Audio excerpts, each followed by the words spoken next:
Yes, yes, people. That is a real video, by the way. That is my updated new intro for Fire Them Cannons.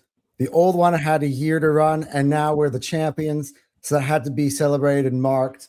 And by the way, also it's celebrated and marked because of such things. Look at this.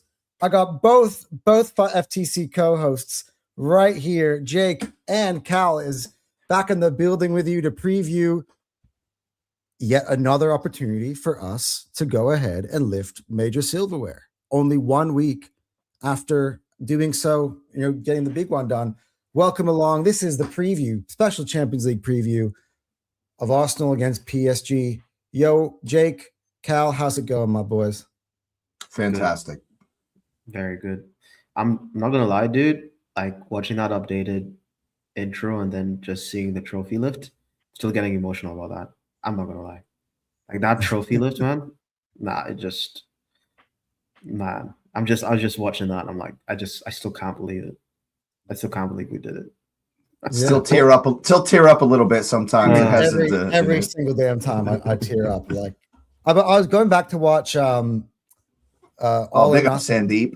I went back to watch All or Nothing. It hits so much different now. I might have to do that. I might have to do that. I might have to. How many was it? Like a full season? Was it like a full season of a show? I think it's like I never watched it. Isn't there 8 episodes in total or something? Yeah, it's like a series. Yeah, I might have to watch that before. I never watched it. You never watched that? Oh, you got to go watch. I was that upset. Now. I was upset with the club. No, it's gonna hit really hard. It hits so much different. And you see all the Arteta outers. The guy goes, "Oh, we must get Arteta out of here," or "He needs to get sacked today." And I'm like, and you watch that now, knowing what he's done, and you're like, "You're a fucking moron." The thing is, it's like, dude, that's gonna be. I'm so glad. I'm actually glad I never watched it because now I'm gonna be watching it for the first time. It's like this is part of the journey. This is like what we needed to do. Oh. There's another one coming, Cal. They've been filming. They've been filming for 2 seasons. There'll be another one. There'll be another one, of this year, and I'm so excited to see. I'm so curious. All those moments. I want to like post Wolves, post Man City, a few of those. Like I think it's more in the low moments. I'm really curious to see how Arteta got the boys up.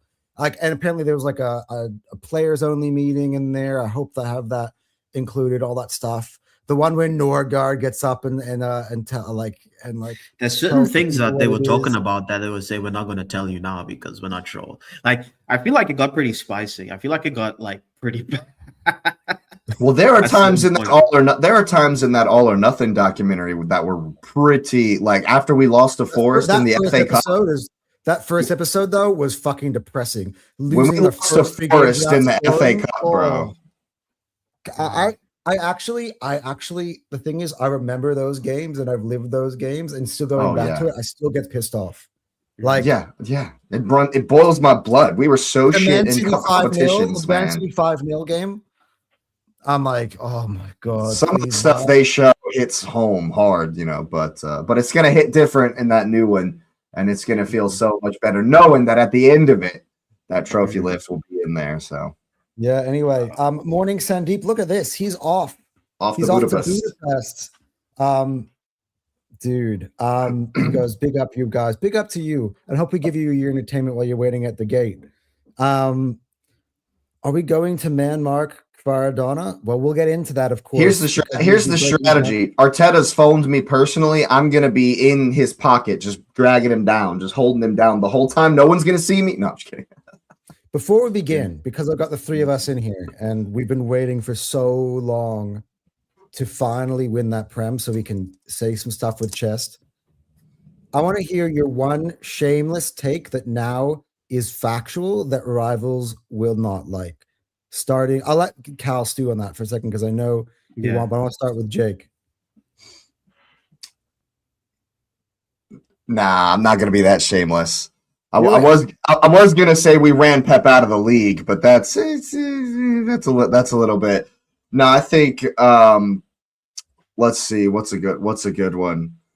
I mean, I guess you could say, Arsenal have the most points over the last 4 years of any team that's even close and so yes, we got very close, but also like over the whole time, Arsenal have been the best team in the league, maybe since City's trouble. Well, over the last 3 seasons, we've had the same average finishing position as Manchester City with the same amount of Premier League trophies. There you go. Mine's a little bit more bold, and I think this would be reinforced with a win tomorrow. But I still believe it now. After we won that league, we are in the top 5 biggest clubs in world football. I think I was not expecting that. I think the only clubs bigger than us are Real Madrid, Barcelona, Manchester United, Liverpool. So my one is a little bit more. Do not tell me that Paris Saint-Germain is bigger than us. They're not. Do not tell me that. The only other one that comes to mind would be Bayern. But Bayern's not bigger than us because they've made their league. They've got a really history steeped in. They have a history, but tradition, they've made their league completely irrelevant. No one cares. Serie A is completely irrelevant. No one cares. Did you see the graphic? So you're saying it's the 3 English ones and the 2 Spanish ones? Yeah.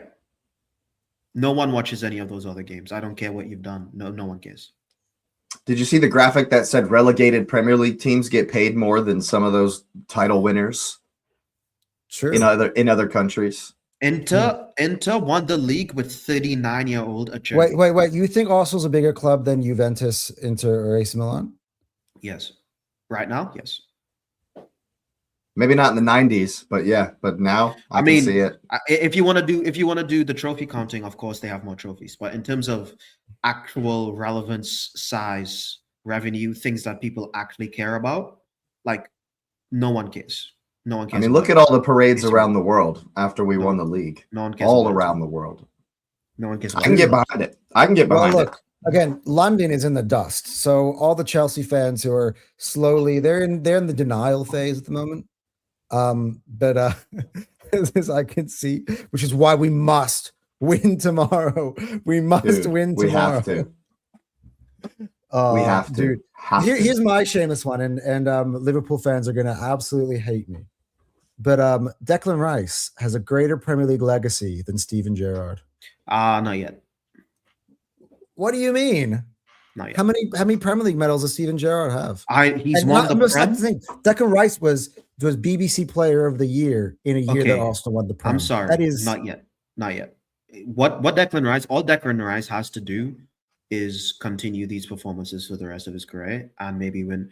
If he continues this for the next 4 to 5 years, then definitely yes. Like Steven Gerrard's excellence for keeping Liverpool relevant for literally 10 years is without Steven Gerrard, Liverpool literally disappears from the 2000s. You can't. It's not his fault. He was too excellent as a player. Part of our recency bias is we forget about longevity. He was getting put in teams of the seasons with Iniesta. Come on. True, it's about longevity, though. We win tomorrow. Declan Rice has got a bigger majors trophy haul in his career. I wouldn't say something as inciting as bigger legacy than Gerrard. I would just say he sits with the UCL win tomorrow. He sits on the table with the sentiment greats. I think it's about longevity, though, right? You said it, Cal. If he does it another 5-6 years, If he keeps this up for another 5-6 years with a Prem and a UCL, he sits on the table with the greats because he has been extremely consistent for the past 3 years. So that's why the greats of the greats, when you talk about Paul Scholes, Ryan Giggs, it's because they did it for 20 years. And Declan Rice's legacy expands beyond Arsenal as well because, you don't take a team as dog shit as West Ham and win a European Cup with them before they changed the shitty format. So higher level teams were dropping into the Conference League. That's right. Won that, left. Then you go and put in minimum 8 out of 10 performances for 3 seasons and then end the trophy drought. If he proceeds to, and he's been getting man of the matches all the time, if he proceeds to put in a good performance tomorrow against PSG, wins the UCL, and then continues, maybe wins another Prem, and or whatever he does for the rest of his career at Arsenal, and then retires, he sits on the table. So he's already, so Declan Rice has just, all he needs to do is maintain the vibe, and he is on the table. It's just a longevity game now. But Yeah. At the end of the day, I think he's gonna. One thing that occurs to He's gonna be me there. though is that I feel like tomorrow is huge in terms of where the Ballon d'Or will go, because we spoke backstage a little bit about England and what Tuchel's done. Sup, rookie. But Vitinha and PSG beat us tomorrow, which let's knock on wood that does not happen. And he goes on to win the World Cup, and having already won Liga, and I think he might go on and win the Ballon d'Or this year. No, he wouldn't. They'll give it to Kane. If he wants the Ballon d'Or, he actually. I'm saying if Portugal also win the World Cup. If Portugal wins the World Cup, Declan, the only way Declan Rice wins a Ballon d'Or is if he.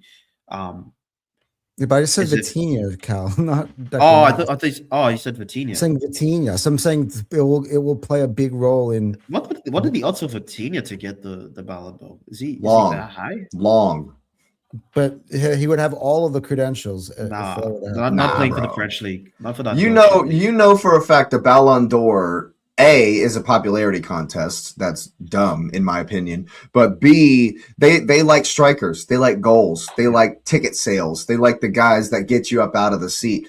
If you're a purist, if you're somebody who like really loves the game and isn't, surface level fan, then yeah, Vitinha has been immense. He's been incredible. He's been amazing and is deserving of plaudits and recognition. But the Ballon d'Or, the people that vote for that don't give a shit about all that. Let me tell you something. This is how bad it is. If Declan Rice has a 10 out of 10 performance and doesn't score a goal, versus if he has a 2 out of 10 and scores the winner versus PSG, he will get the Ballon d'Or if he does that. I agreed. Some sick free kick. I agreed. Winning both games. If he puts in a 10 out of 10 performance, wins the game, we win the UCL. If he puts in a 2 out of 10 but scores the winning goal, he will win the Ballon d'Or, scoring a goal in the UCL final.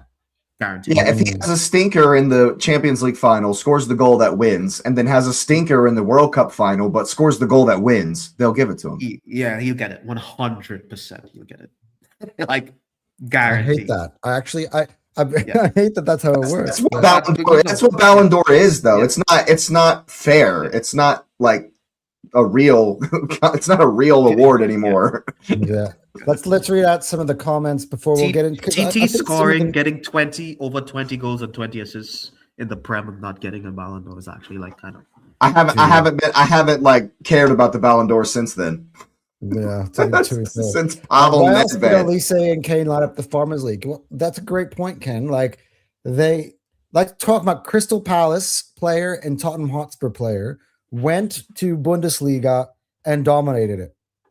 Just to let that sink in. Ran them over. That's kind of Luis Diaz. Some of my points in terms of what we're going to talk about in regards to this game. Because I do feel like players who play in the Premier League overall, because of the degree of difficulty, their stats aren't as inflated, and therefore that's why I believe that the players who play on the continent always kind of get that higher aura or favoritism when it comes to the general public, because they just look better. They get more freedom to look better. I'm sorry. If you're a football purist and you actually like watching the game of football, you cannot watch the Bundesliga. Like, I just watched the highlights of that league. I'm a big fan of the Bundesliga. I mean, before dude, I watched the highlights of that league. It's disgusting. As someone who actually there's no defending. There's no defending. I'm literally watching you stand there and watch the ball. You Cones. Actual pine cone. Exactly. There. Dude, I'm watching the high. I'm watching. It's like, dude, like, close him down. You literally just, dude, like, nah. Did you see the Freiburg game? Freiburg went up 3-0 on Bayern Munich, and then Bayern Munich decided, hey, we're actually in a game, and then came back and beat them 5-3 or something in like 10 second half minutes. Dude, like, they literally just all read what Johan Cruyff had to say about football and was like, yes, this is how you play football. They're like, because after like AC Milan schooled Johan and Johan's like, that's not real football. That's like what the Bundesliga like believes. They're like, oh yes, defending, we don't do that here. Like that's not real football. You know what I mean? Ruki goes, Cal, what's good? And yeah, look, it'll be a good transition to, I think, our first topic before we actually get into the actual game. So Ruki goes, Anton, the transfer window is already moving crazy, especially Barca, and apparently they're getting Alvarez as well for 100 M's. Where did all this money come from? And rightfully so. I swear to God, I feel a 3-1. I swear.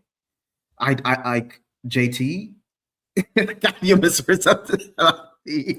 I'm sorry, Ricky. You're misrepresenting my league. I don't know, man. I just don't rate the Bundesliga. It looks like your guy, Yan Diamande, looks like he's going to be a Liverpool player. JT goes, oh my God, is the man, the myth, the legend stream? I know, man. I know. Cal just messaged me like 2 hours ago. He goes, hey, I'm just really excited for this game. Can we get on the stream? I'm like, we have one in 2 hours from now. You want to come on? He's like, send me the link. So we just happened to go. And yeah, we were supposed to have my scout Benny on the show today, but I sent the not to out Benny too much, but I sent a screenshot of our chat to Cal and Jake. He's got bigger fish to fry. That's exact. That's what we'll call that. Might have to wait for the transfer window to slow down. But hey, maybe what he's doing is the Barcola people realize that the Arsenal people are in town, and there might be a little something going on there. So I don't know about Barcola. I don't know about him. For me, the fact that they need to have an emergency meeting in regards to Barcola tells me like something's going on with Barcola, which is weird on the eve of the Champions League final. But yeah. Apparently, there's a source that's saying that we're going to start talking to Rodgers on Wednesday. That sounds legit, to be honest, though. That sounds. I think we sign him before the World Cup. By the way, I think so too. You know why? Because I think he might have a good tournament. I think we're gonna want to lock down at least one player. I think we wait for the Julian Alvarez situation, and see what happens there. And I think Julian Alvarez that deal's gonna accelerate quickly from what. Well, if you remember, because Atletico Madrid played hardball with them. Like the summer we bought Madrid's like, we want 150 million because it's because it's Barcelona.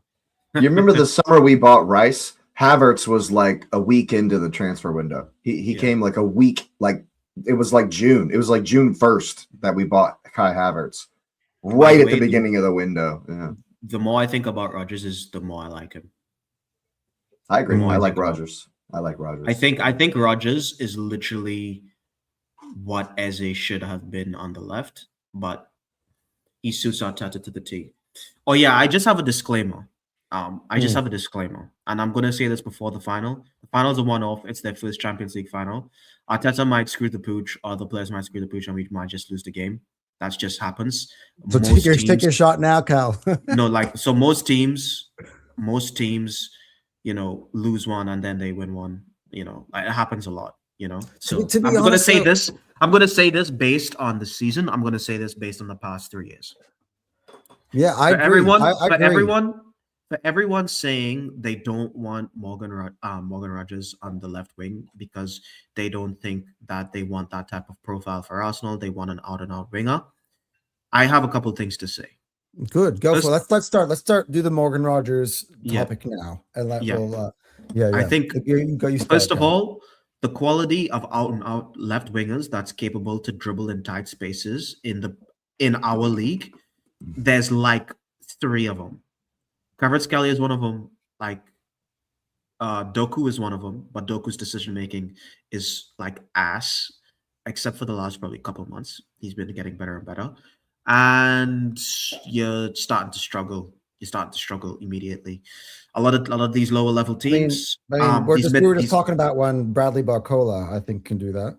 Bradley Barcola is a speed demon. I'm not sure if he can dribble in tight spaces. I don't think he has the ball control. Honestly, like in the low blocks that we face. That's like a lot of these teams. Like I'm not sure if you have to be tight, like really tight, in order to dribble. Like actually, Max Baumann is actually one of the players I like that we have. That's the point though. That's the point, Cal, which is why I think Morgan Rogers is perfect. No. But like what people want, they want an out and out wing on the left hand side who's fast and who can dribble past his players and create chances in the box. Yeah.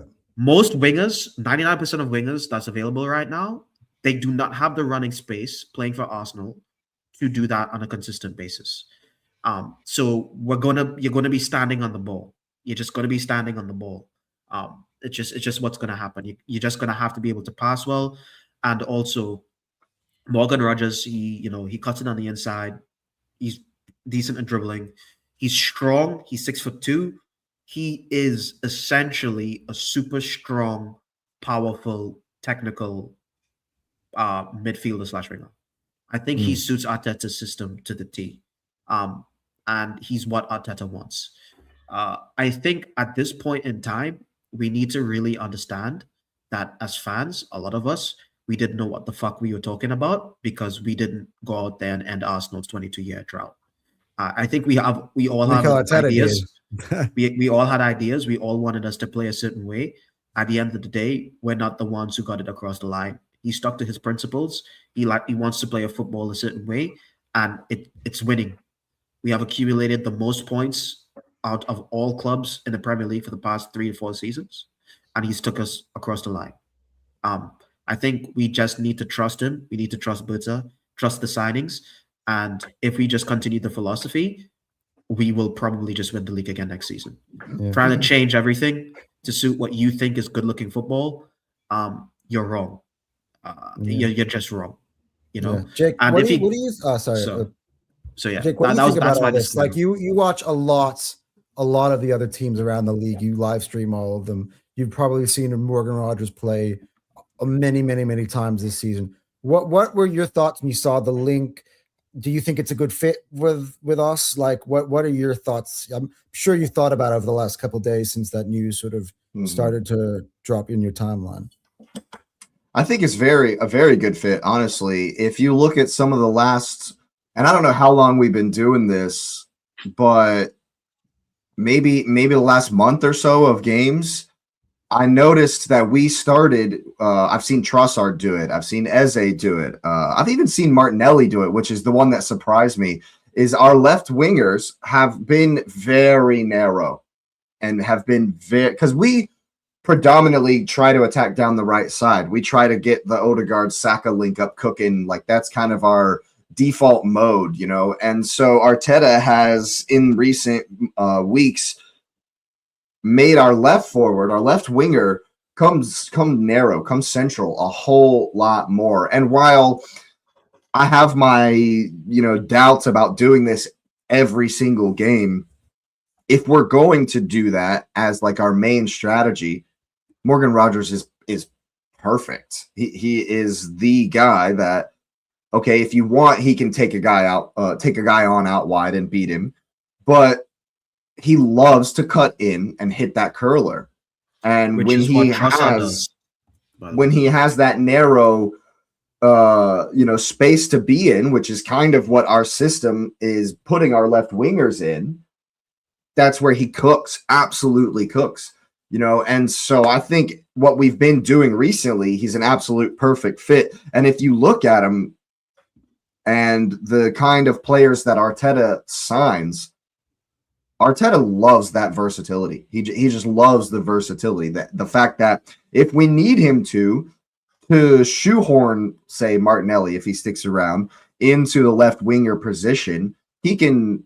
So now if Morgan Rogers comes in, we have Eze, Rogers, Trossard as kind of left-sided players who are all of the same ilk. Yeah, the thing is, when you're making the subs, it's always like for like, though. That's the only issue, though. But that's fine. That's fine, though, because you understand Arteta's system is about the system. It's not about breaking, out of it so much. That's why Eze maybe didn't come in and just score 25 goals immediately, because he had to adapt to the system. Gyökeres had to adapt to the way we play. Morgan Rogers wouldn't have to. He wouldn't have to adapt that much to the way we play because that's how he plays already. That's why I think it's a perfect fit. I think if Eze does what he did this season, next season, we still win the league because at the end of the day, we got Eze as a difference maker. He's not like we always knew that we can score goals in different ways. We've always done that. What we needed was to score goals in games to turn draws into wins. He's done that. He won us like 8 to 9 points by himself. City draw, them dropping 2 points, we gaining a point. That dink over the top for Martinelli, that's like 3 points. Newcastle, 3 points. Crystal Palace, 3 points. Both 1-0s, just shooting out of nowhere because no one in the team is able to do that. No one in the team is just able to just bang, take a shot like that. Zubimendi did it a couple of times, but that's like as a specialty. And that's what we needed. So he did his job. And Morgan Rogers also has a rocket on him as well.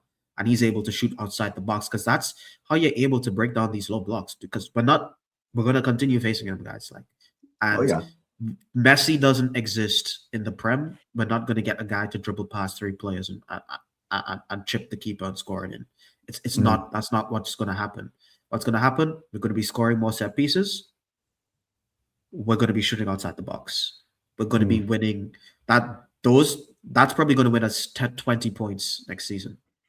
Ever since Rogers scored that Classico, I think he's probably been on Arteta's radar. Oh, another guy that can take a corner kick or a free kick. Yeah. To be honest, I keep bringing out this game of all the Morgan Rogers games that impresses me the most, which is a blueprint for how I think Arteta's going to use him, is the game against Manchester United. The one where he literally, by the way, he also scores free kicks like a boss as well. But that game against Manchester United where it actually wasn't one of Villa's better days. I remember watching that game at the time. They were in the title race with us at the time, right? It wasn't one of Villa's better days. And Man United, I thought, played defensively so brilliantly that day. And they spent their entire game plan in trying to take Morgan Rogers away from the game. The minute that Villa started to tackle down the other wing and maybe kind of move the focus out of Morgan Rogers, the minute he touched the ball, even for a second, he was able to cut in and play that curler. And Man United switched off even for a second in a game where they literally made him the focus of let's take him away, and they still couldn't. And not just that, he scores a second one not long after as well. That is so impressive to me that he is able to be that much of a strong a small mentality type of player where he's like, I don't give a fuck. You can put 3-4 guys on me. If you even give me a second, I'm putting that bad boy in the corner.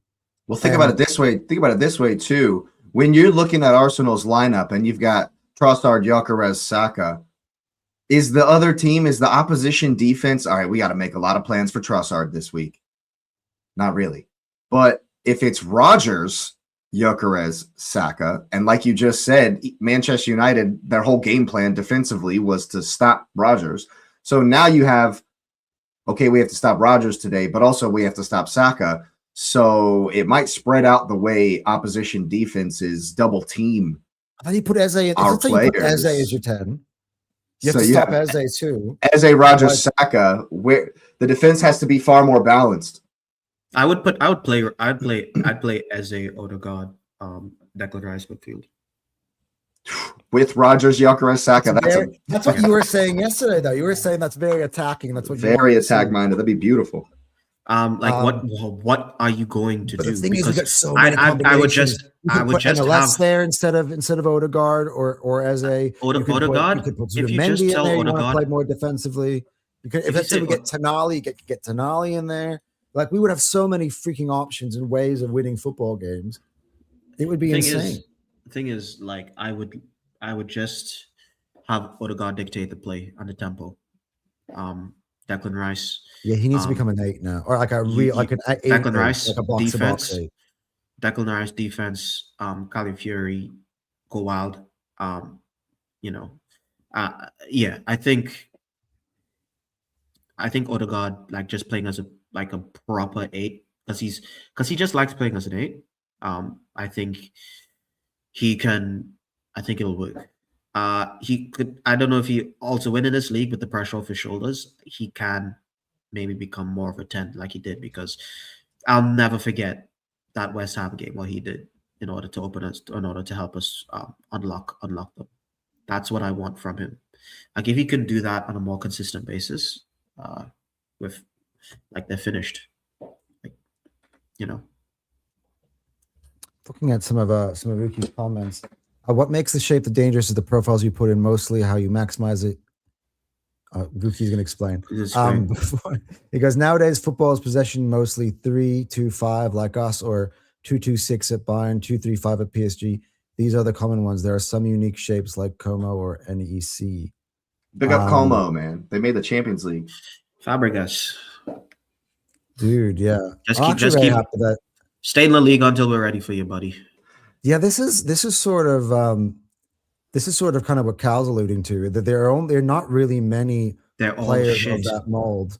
They're all crap. Well, if you're talking about the Premier League, I think Kvaratskhelia would be suited to the Premier League because he's physical.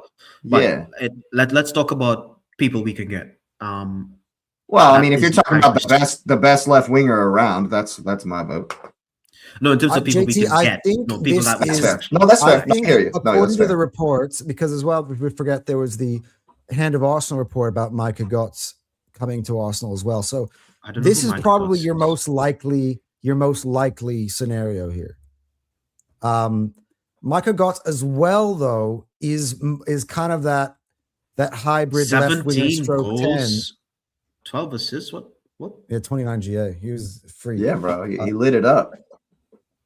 For Ajax, yeah. No, Eredivisie. Yeah. You said he played for Ajax. Ajax were terrible this season. He's got 29 GA, and they were that bad. Yeah. He's carrying the team. He's definitely carrying the team. Holy hell! 17 goals and 15 assists, bro. Like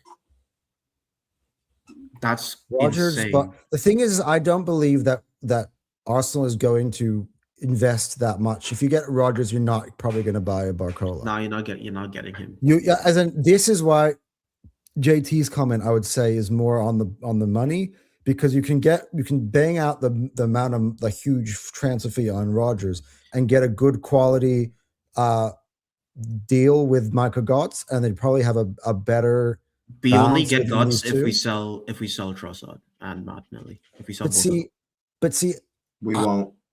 I see a world where you do it, because if you buy Rodgers, you already got Eze. You have so many of the Trossard profile, and then you buy Micah Götze, which is also of the Trossard profile. Like I think it's got too many of the same thing.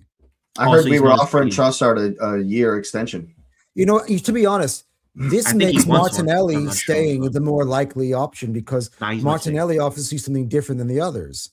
He's not staying. I mean, I hope. I've been trying to sell him to Newcastle. I was having a conversation with Ashton Kane, Cal, where they're like, "Who we get now that we've sold Gordon?" And I'm like, Martinelli, you can have him for 90 mil. 90 M's, yeah. Gordon's 80 M's. So thanks for inflating the market. I'll give you Martinelli for 90 M's. They obviously what is worrying is the Arsenal said that they're not selling their players for cheap. They're going to have a very strict policy. I think. Do you think it scares teams away? I think it scares us away if we want to sell Jesus and stuff. I honestly think Jesus goes back to Brazil. I kind of feel like that's where he's going to end up in the end. We need to offload him regardless. That $260 a week is killing us. Yeah, Jesus needs to go. Martinelli needs to go. Those two are non-negotiable. They have to leave. Yeah, well, see, I like this point. So JT goes, Rodgers is tall, physical, and Cal brought up a little bit. Can dribble, can do long shots, so unlock low blocks. Look at the duel success rate. He wins duels at a rate of a solid defender. That's exactly why Mikel Arteta likes him. I was going to say that's why Arteta loves him. He's trying to build a basketball team. And we can't play Eze and Calafiori. Calafiori is one of our weapons. Jake and I were having debates with some of the Gooners in the TFT Gooners chat, and the thing is everyone's like, I need a traditional winger, but Martinelli, when he's in there, just can't like he can't break it down a low block. Like the winger does not, the touchline winger just does not work with Arsenal. Thing is, newsflash, Bukayo Saka is not a touchline winger either.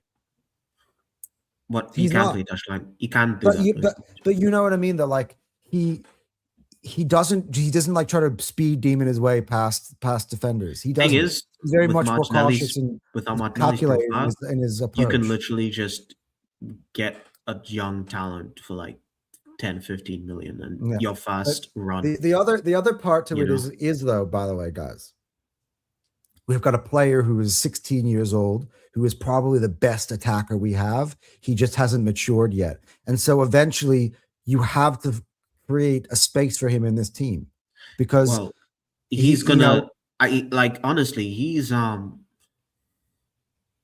is like, I'm not putting him as a player, as in he's gonna get minutes, he's really good, but like if I'm trying to build a dynasty, like the only time I'm going to be relying on Dauman week in, week out to win me games is like 2 to 3 years from now. Yeah, but you get what I'm saying though. Like you have to in order, if you just keep him, let's say you keep him in a similar role to this year, eventually he's gonna grow a little bit more impatient. You have to give him a little bit at a time.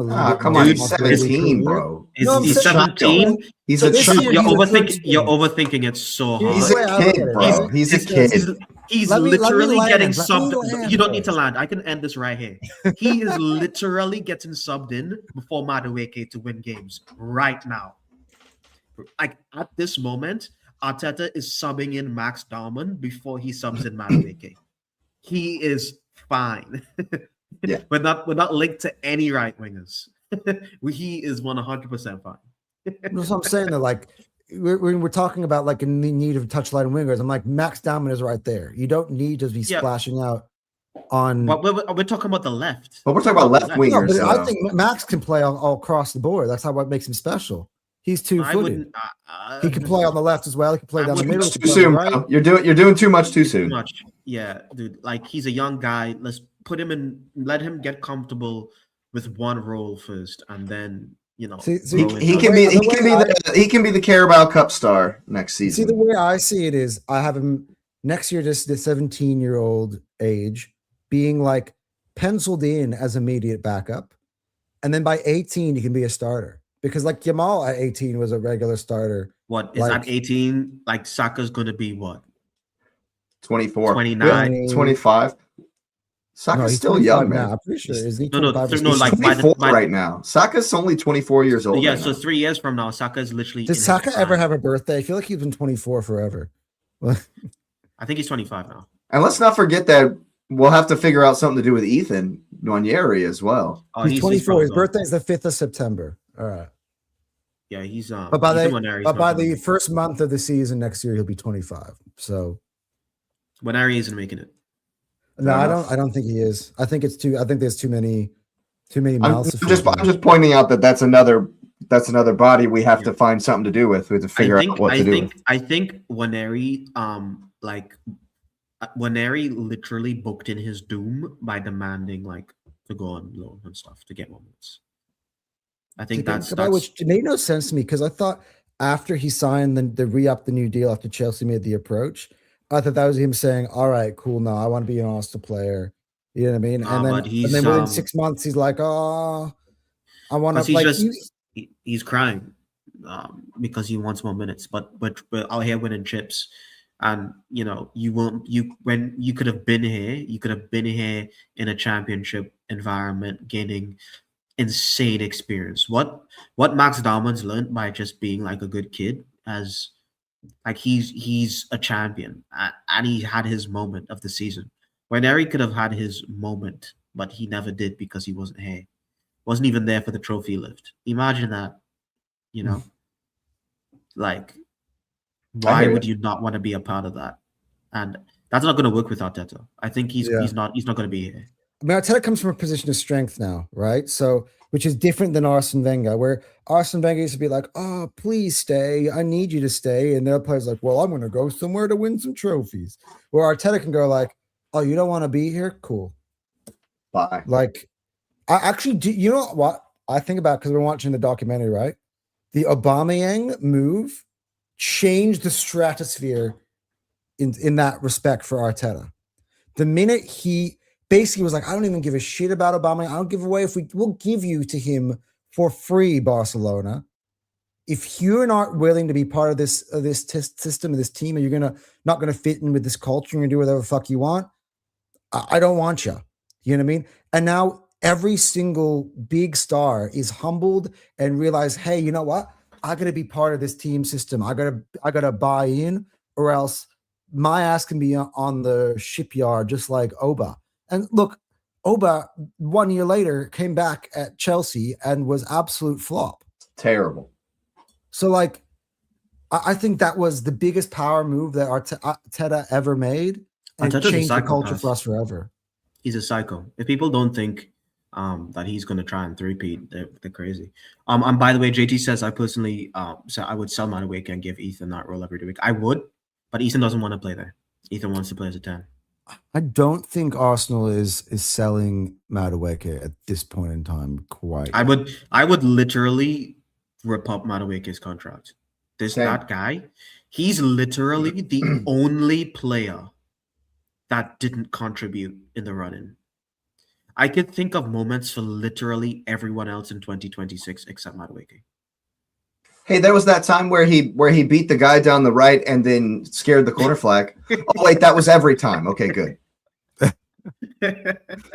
You know what, Cal? Me and you on some of our early shows, right, when everyone was like doing the whole Nani prop, and I was saying, where's that finishing edge? For the first five games, I'm not gonna lie, I was like, ooh. You were fooled. Because I didn't see the speed and dribbling, but he got progressively worse. When he scored versus Bayern, I was like, somebody check his jersey. He stole that. That's not Madueke. That's somebody. A few good goals. That's an imposter for Champions League goal this season. You saw that. That's an imposter. Madueke on the right, Martinelli on the left will give me nightmares. Literally give me nightmares. That's why I'm saying. Oh, you what really pissed me off, Cal? While you were off the show, this, and you would have destroyed it. You would have destroyed this theory from the Arsenal fans, which is they had this front three of Martinelli and Madueke with Gyökeres, and somehow Gyökeres is the one with the blame. For real, bro. I'm like, that was not. Oh my god, that pissed me off, dude. Madueke and Martinelli, bro. Please. They might as well have me and Cal on the wings. This is because of Madueke and Martinelli. I have Judge Mode telling me that our players are shit and Arteta did like a miracle. You know, this is the kind of chat I'm hearing because of Madueke and Martinelli. They've done damage to our championship. Do you know that they have combined 3 goals? Right, they have more minutes as a starting combination than any other winger combination at Arsenal. What? Oh, and we still did it. We did it with one arm tied behind our back. Big up Arteta, man. Damn. And then people they even did it on the last day against Crystal Palace. It kind of like stat padded that stat. Nah, I'm not doing that, bro. I'm not doing that. I'm sick of this. This is why Trossard had to step up, and he's such a big part of this chip. He needed to, because the Trossard thing, I make sense because you heard all the stuff about him and his wife getting a divorce. That's what I think actually led to his drop off in form. Yeah. So apparently, Trossard got a divorce and Gyökeres got his girl back. It's crazy. Yeah, exactly, guys. That's what I'm saying. You know, Arteta has a theory. That's why he likes to have his players married. He's literally saying this because he that way he gets players who are focused and they don't have all these off-field distractions. The only issue here is that Trossard's marriage was ending, which is, you know. I mean, dude, what's more important, your marriage or the Arsenal? Come on. Right. Yeah, let's be real here. That's what I'm saying. That was also ultimate power move from Gyökeres. It's like he's like, I'm going to the Arsenal whether you follow me or not. And then she just missed him for a while. And she's like, fine, I'll fucking go to London. I have no idea. I literally don't know anything about that story. I just read like a couple lines on Twitter. You hate the Arsenal, gossip. You mean the Arsenal like crazy people who stalk the players and just want to know everything about their lives, their relationships, what they had for breakfast. You know, those ones. That's Yeah. what what's his name? Indy Kyle likes to do. He likes to tell you what people had for breakfast. The, Bro, I don't the care. people that were I hating can on report today Rice's remember girl, like, come Alexander on, Isak? y'all. It's my exclusive information that Alexander Isak had Cheerios this morning for breakfast. I didn't know Rice had a son Cheerios until box I saw him had a on the pitch special for the trophy Liverpool lift. freebie. That's how inside little the I know box. about these players. I was like, wait, Rice has a son? He's like, oh crap, he's a dad. I didn't know that. No, I think most of these players have kids. I think Saka got engaged. I think I don't know. He did. No, Saka got engaged. He got Saka did get engaged. engaged. Yeah. So Yeah, so he he's did. gonna get locked down soon. Yeah, and I'm happy for him. But that's all I need to know. It's none of my business. Absolutely. Like, Absolutely. why do I need to know the relationship status of a footballer? Well, see, the thing is you don't hear that a lot. Okay, I'll read it. I read it, Rookie. I see you. Let's go from the top. Okay, I will just read it full up. When you went from where we said, okay, he will explain. Okay, starting. What makes the shape okay, yeah, you said that. With Rodgers in our team, for example, that means our front five will be left back wide, left cam Rodgers, right cam, and right wing and striker. That's what I said this morning on Six Sided. Exactly that. Which tells me, although I think Hincapié is more likely to be the starter if you sign a Morgan Rodgers, because you're going to need him for his width, and he does. Calafiori can overlap if you tell him to. I've at the seen same time, those. but it's what we've been doing. It's what we've been doing for the last month. Yeah, it's what we've been doing for the last month. It's like straight on 100% what we've done for the last. Look at how narrow Trossard has been playing. That's just it's what we've been doing. So I mean, it makes sense. With the other five fitting in the 3-2. My issue is I do need a left center attacking mid inside with Saka predominantly wide being right wing and Cam or right back inside those half spaces. The thing is, Arteta thinks a more appropriate player in the left cam spot. Arteta thinks that Morgan Rodgers can play your traditional touchline winger style. I think so too. And that's what an argument I had with KJ the other day. We were talking about England. He goes, I think it'll be Gordon and Rashford starting for England. And I'm like, please, if we are starting Morgan and we're starting Rashford or Gordon, left wing for England, we are not winning a World Cup. Rashford's because you have Nico O'Reilly. Rashford's underestimating Rashford. Like I'm sorry. What Manchester United did to Rashford was an actual crime against football. Rashford is actually sick. Like, you watch him in La Liga, you watched him. You remember what he used to do to us, man? Like, this kid, fast, technical, like actual technical dribbler, like ball close to feet, shot. The kid had everything. And Manchester United scapegoated him, treated him like shit. You know, like, I'm sorry, dude. I would take Rashford today in our Arsenal team. You have any idea? Do you guys have any idea? I think Morgan what Rashford would do for us. Rashford would actually do better on the left and Rodgers for us. Rashford would act through bring them both. Like, bring them both. Rashford. Oh my god, Rashford would. Well, Rashford apparently is not staying at Barca. Apparently, I know. So he's going to be somewhere else next year. They don't want to pay those wages. It's just the wages. Like, if we got like JT said, if Rashford would go under 200K a week, I think I would do Rashford. Like, no one wants you. Let's do a simple 150K a week or 180K a week. You come in here, 3-year contract. We probably we will win the league again. Like, Rashford is actually sick. Like, imagine, like, I would actually, like, honestly, because it's United, but I'm not sure we'll ever get the deal done. Like, just thinking about it now, imagine having Rashford. I don't think we're gonna get Rashford and Rodgers on the left instead of Martinelli and Trossard. So Ruki continues to go, and this is where I think Nusa or Barcolo need to be added no matter what. Look, I don't know. That's why I want to get Benny in here, because Benny actually knows Barcola at a very intimate, not so intimate, but he knows his representatives very well, and he's actually talking with them literally right now while we're having this show. That's why I kind of wanted to ask him about Barcola. I would take Rashford before Barcola, by the way. See, I don't agree. Like from Barcola what I isn't hear prem about proven. Barcola He's not prem is proven. that like first of all, Cal Barcola happens to sit behind the best left winger in world football right now. I know, but Rashford like scored like 30 goals in a season. Yeah, but like, do you not think, let's say Kvaratskhelia is not at PSG, right? And Barcola plays there and starts there every single week in, week out. I think you can produce like that. Yeah, but that's because you're behind. It's not my fault you don't get to like show your skills and you don't play in a farmers league. The difference between the two of them is that it's the physicality. Rashford knows all about the league. He knows exactly what the Premier League's like. He knows exactly what facing low blocks are like. He knows exactly what getting kicked 5 times every game is like. Balance, he's got that strength. experience. And that's why I know Kava would cook him the Prem. Because I know Kava has the balance. To be honest, if we can get Kvara, bin all the other signings and making one signing in a team, and that's it. Agreed. 100%. Yeah, actually. Yeah. Yeah. Agreed. I'm on that. You don't need to make it. We made 8 signings last year. You don't need to make 8 signings this year. Like, that will be overcooking it.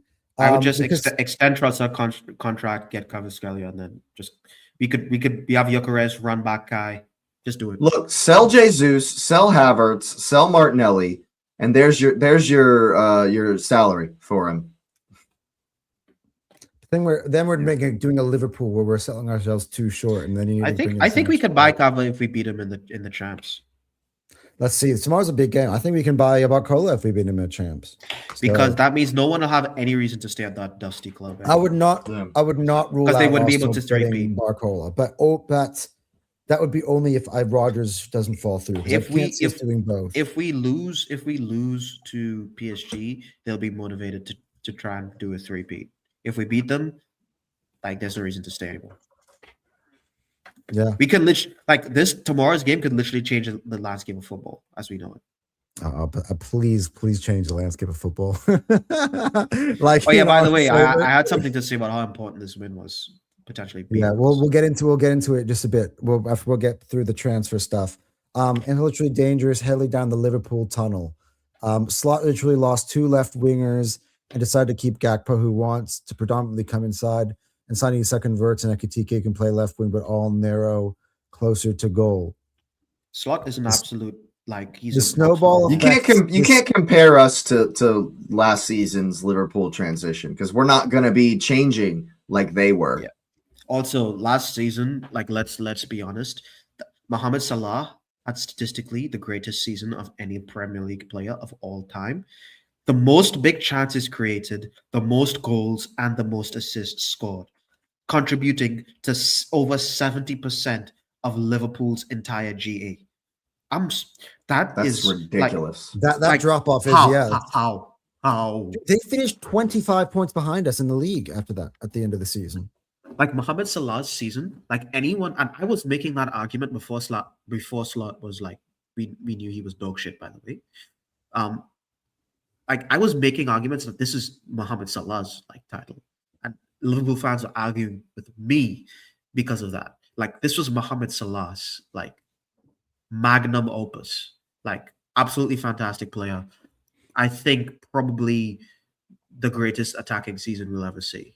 At least that I really should have just dropped the mic and left. I think he both loves the sides. They gave him 400 bags a week, bro. They gave him 400 bags a week contract.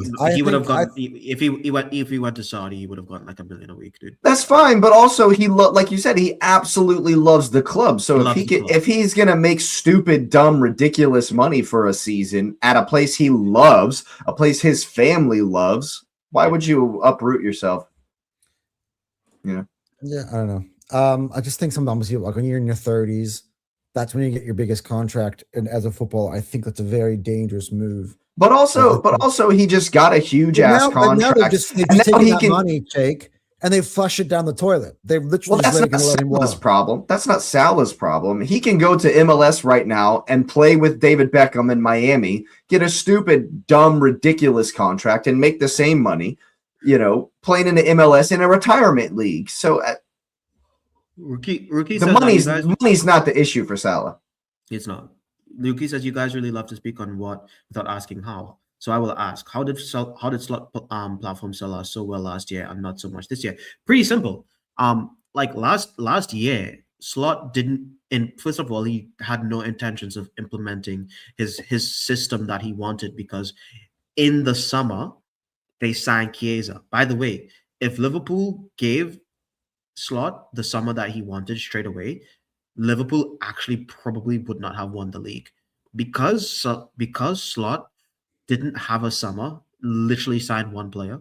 He essentially said, "Well, I'm just gonna play slot ball with a little bit of tweaks." It was a bit of a refresh. He told Salah literally told him, "I can't track back." He's like, "Okay, do what you want." Yeah, it was literally. That's because you have Trent Alexander-Arnold allows you to do that. Frimpong. I mean, first of all, Trent's not an elite defender in his own right, but Frimpong is. But the ball, like watching Liverpool, like not a defender. Honestly, that's what honestly, like Mo was saying that last summer. Like you literally just signed not a defender to play right back. Yeah. And it is like JT. You said it's not really platforming us a lot. I mean, it is platforming him, but it's literally telling him, yeah, you can just kind of be messy for a season. Like you don't have to track back, and you could just stay up front. And it worked because Salah's good enough. Obviously, no one expected him to do what he did, which is mad. You know, imagine what would have happened if I love this. Imagine if you get 20 million for Jesus and Salah leaves for free. They both have 1 year left. Yeah, dude, Konate leaving for free for Liverpool. They're cooked. They're finished. Konate's like 27 years old. Asif, we spoke on this last night on my pod last night with Asif. He loves it. He's so happy Konate's leaving. I was shocked. Do you realize that Konate, in terms of physical attributes, is one of the best defenders in the league? The only reason people gave him so much shit is because he's literally standing next to. Oh wow, Asif literally just texted me. Not only that. He said, not Anton, the other guy in your preview show is spot on about our dog shit transfers and how Slot luckily didn't have time to make too many changes. Yeah, that's true. Anton. That's true. Thanks, Asif.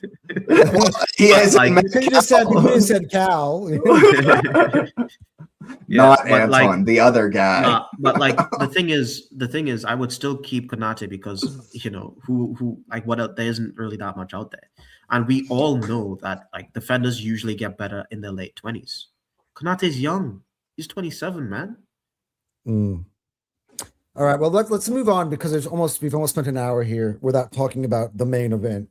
But just to close up, this is kind of what I was telling both of you guys yesterday. I think this is how the window is going to go.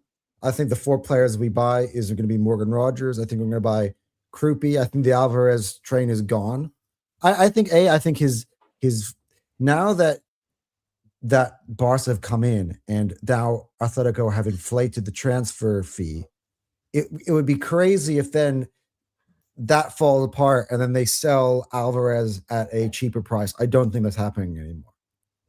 Does that mean we're keeping Havertz? Said that. That's one of the reasons why I was upset about it. Because I have to park that. If we keep Havertz, we might keep Havertz. Yeah. If we don't get Alvarez, we'll keep Alvarez. That's what I'm thinking. Yeah. If someone comes in with a good fee, we'll sell him anyway. I hope so. Yushki goes think on that. He's been at odds with us on this Havertz agenda every single episode. Does he like Havertz? Yes, he does. I'm emotionally attached to Havertz, but in terms of what I need, no. I'm not emotionally attached to Havertz at all. Me and Jacob in the Havertz hate crew. I've been consistent though. I've been consistent. I hated when Havertz came in. The only problem I have with it is the galaxy braining. So you don't know where you put him in the team. And when I see him in the starting 11, I literally lose my mind. If Havertz was on, it's either in the 10, which I know he's going to get dispossessed. And then when you put him in the 9, it means like Victor Gyökeres isn't starting, and he blows chances. And then it's like you put him in the 8, you know how that goes. Like I'm not putting him on the left of the. Havertz is one of the few. He doesn't fit into the team. I'm sorry. If Havertz was on like 120K, he'd be fine. I'd keep him. 100%. I'd be fine with that. Yeah. Because Havertz actually can change the game.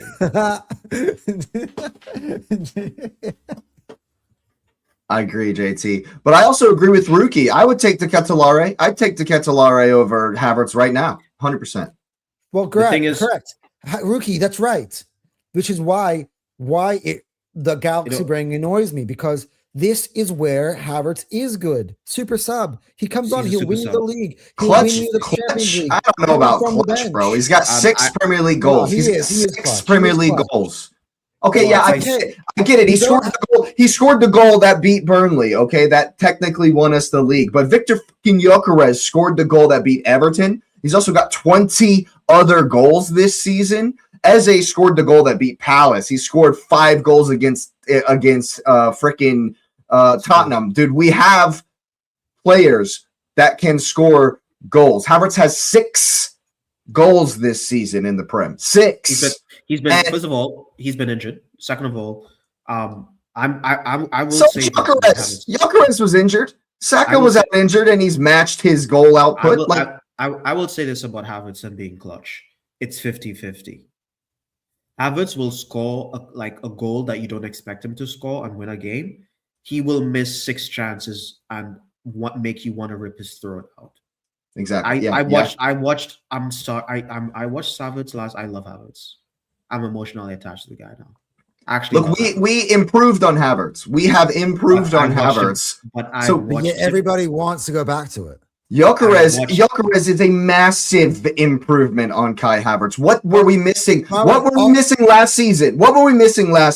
The guy that gets the scrappy goal, the guy that stat pads, the guy that dumps the goals that we miss point blank. That's Gyökeres. Gyökeres doesn't miss tap-ins. He doesn't miss Fox in the box moments. Oh, Rookie, come on. He's now the best penalty taker on the team. Like, Gyökeres is a huge improvement on Havertz in the goal and assist output department, which is what we needed improvement on. Havertz is good at doing the spaces and open lanes and getting the passes and connecting. We need a striker who scores fucking goals. That's what Gyökeres does. He's a huge improvement. The thing about Havertz is I literally watched him cost us 2 cups back-to-back last year. Thank you! And you're telling me he's clutch, bro? Come on. And Jake, as we covered it, he costed us 2 cups back-to-back this year as well.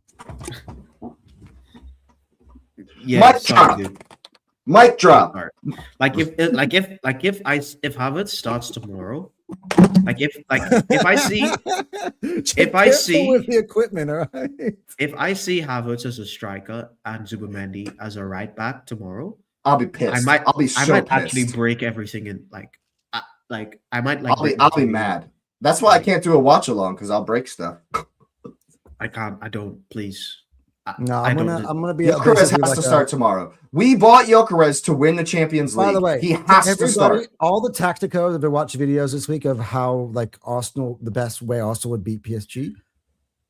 Gyökeres is essential to every single one of those. We have to bulldoze them. It actually doesn't make sense tactically to start Havertz tomorrow. I'm sorry, you're telling me I don't want Gyökeres marking fucking Marquinhos? Let's be real. Marquinhos is just a twig. He's like 5'10". Marquinhos is a great defender. Let's not get it twisted. He's a very, very good defender. But no one is immune to getting bullied. And Gyökeres bullies the hell out of every defender he plays. Jesus. Oh God, Nate, don't do my head in, bro. Oh, dude, I'm clearly joking, bro. JT let me start Kepa. JT says, JT, you're banned. You're not starting. You're banned. JT is an honorary member. He said start Kepa. Ban that. Bin that. Let me tell you something. The last day of the season is supposed to be a celebration. Jesus legitimately got me angry on the day that was supposed to be 100% joy. Did you see him, by the way, during the trophy celebrations? Did you see Jesus during the trophy celebrations, by the way? There was a look of pain on his face at one point. He knows he's going.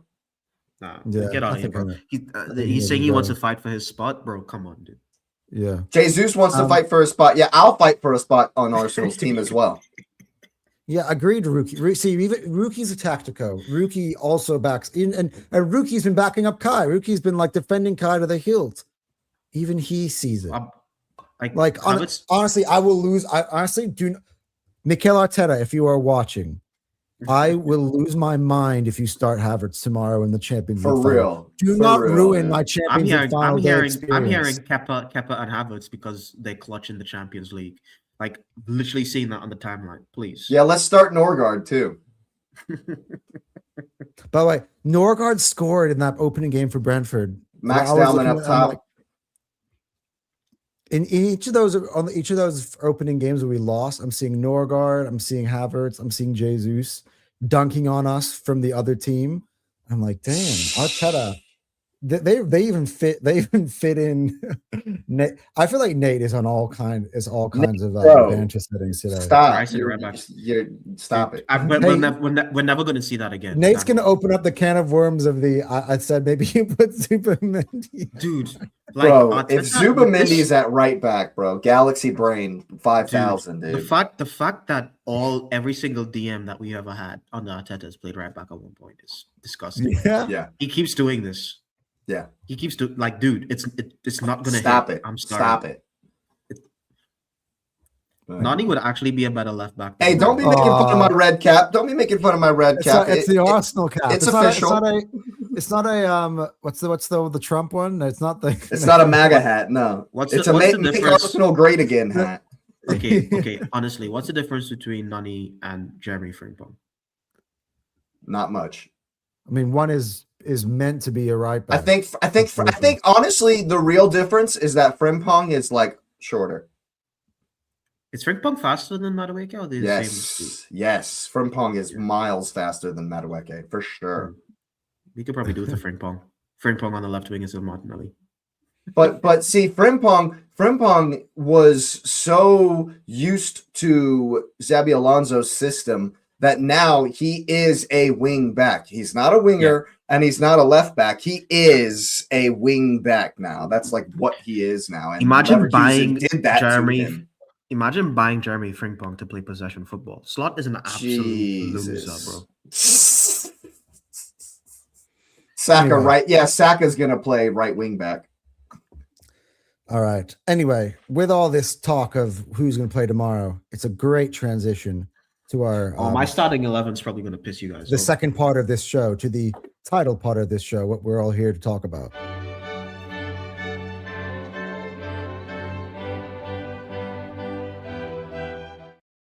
Only took an hour and 8 minutes. Yeah, thought I would just transition us nicely. That's nice. That was a nice touch. That was a nice touch. There you go. Now we're in the Champions League theme, and also, by the way, we're into this mode now too. Make Arsenal great again is crazy. Yes. Make Arsenal great again, guys. By the way, if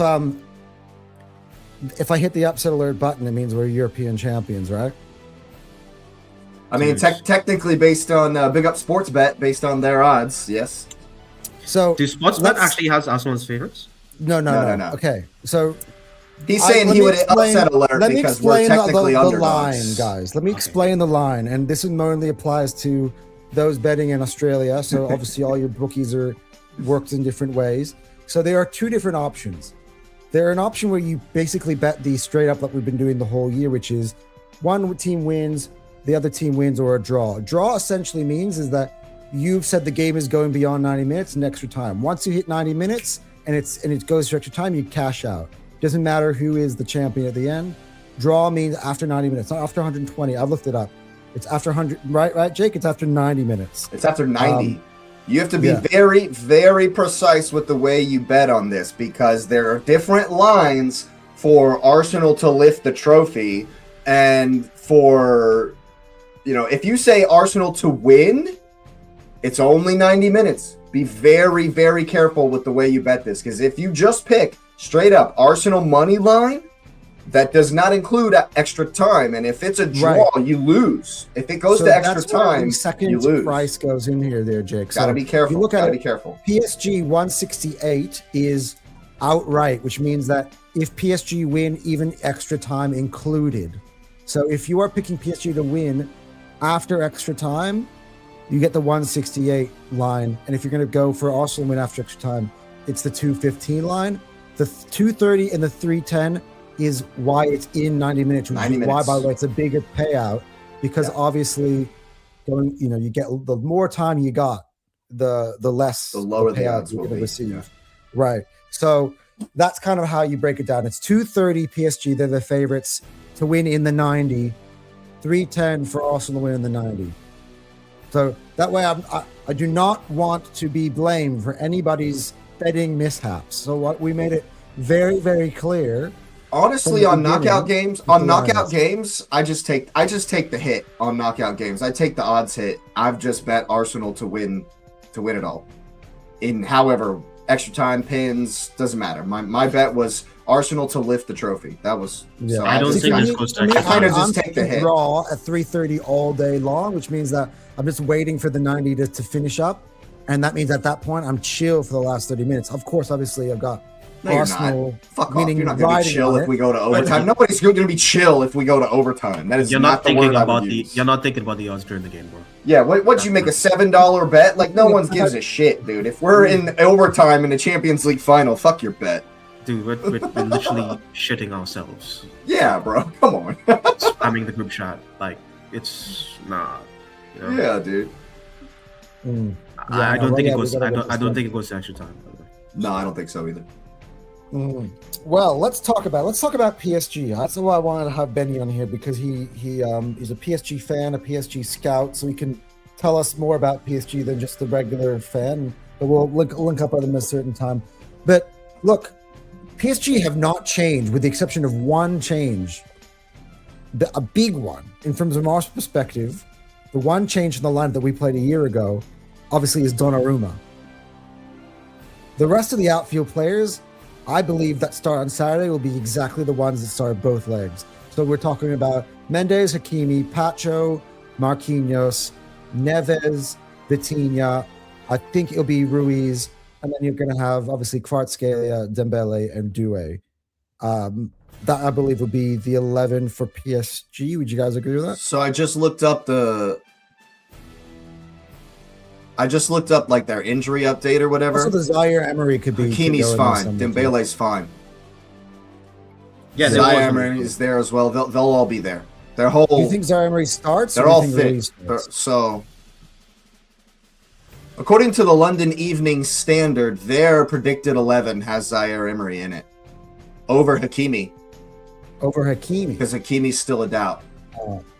Yeah, so they have Mendes, Marquinhos, and Pacho, and either Emery or Hakimi. Ooh, interesting. They think Fabian Ruiz will start in the middle. That's what I said. I said Fabian with Ruiz. Vitinha and John Neves. Yeah, I mean, this is again London. This is the London Evening Standard predicted 11. So take that for what you will. There you go. Obviously, it's Cavra, Dembele, Doué up top. That's what they think. Let's get into it. I'm gonna start with Cal. What would you be your 11? Yeah, JT backs this. What would you be your 11 going into this game? No, that's why I said PSG's potential 11 first, so we can know what type of Arsenal 11 would work against that. I'll start with Cal here. What would your so they have their full 11, right? With the exception, obviously, they should. Yeah. What's the name of the goalkeeper? Stepanov. Safanov is the goalkeeper. Safanov, yeah. So he's like a backup goalkeeper. No, he's their starter. He's the guy. He's the starter. He's the starter this season. He was back up to Donnarumma last season. French dude they brought in, and he flopped, and so Safanov has taken his place. Yeah. Okay. No Donnarumma, by the way. Back-to-back man of the matches against us because we fucking cooked them at a certain point last season. Without Partey in the first half, because Partey got a stupid yellow card in the last 2 minutes of the game against Real Madrid. That meant that he couldn't play the first half against us. We were also starting last season Mikel Merino and Jakub Kivior in the team. So we didn't even have our world-class... We didn't even have our world-class centre-back pairing to face PSG, the Champions League winners last season. This season, we have a much better squad. And to be honest with you, if we keep our cool and we don't play the occasion and actually play with confidence, we will win this game. Guaranteed. If we play at our potential, we win this game. And to win this game, what I would pick, personally, I would still start with Mascara on the right-hand side as right back. unless he's getting absolutely cooked and we just need to change plans as an emergency. But we have a solid team. It's a team game. We can do this. Mascara, then Gabriel Saliba. Obviously, in the left back position, I would play Nkapie, mainly because Desiree Doué is just too much of a threat to have both Mascara and Calafiori at the same time. We need at least, I want 3 solid defenders in the back line, at least. Declan Rice as a 6, because since he got moved to the 6, we've been defensively so much better as a squad, and we just need to be defensively strong against them. And also Dembele, he loves to those late drifts into the edge of the box.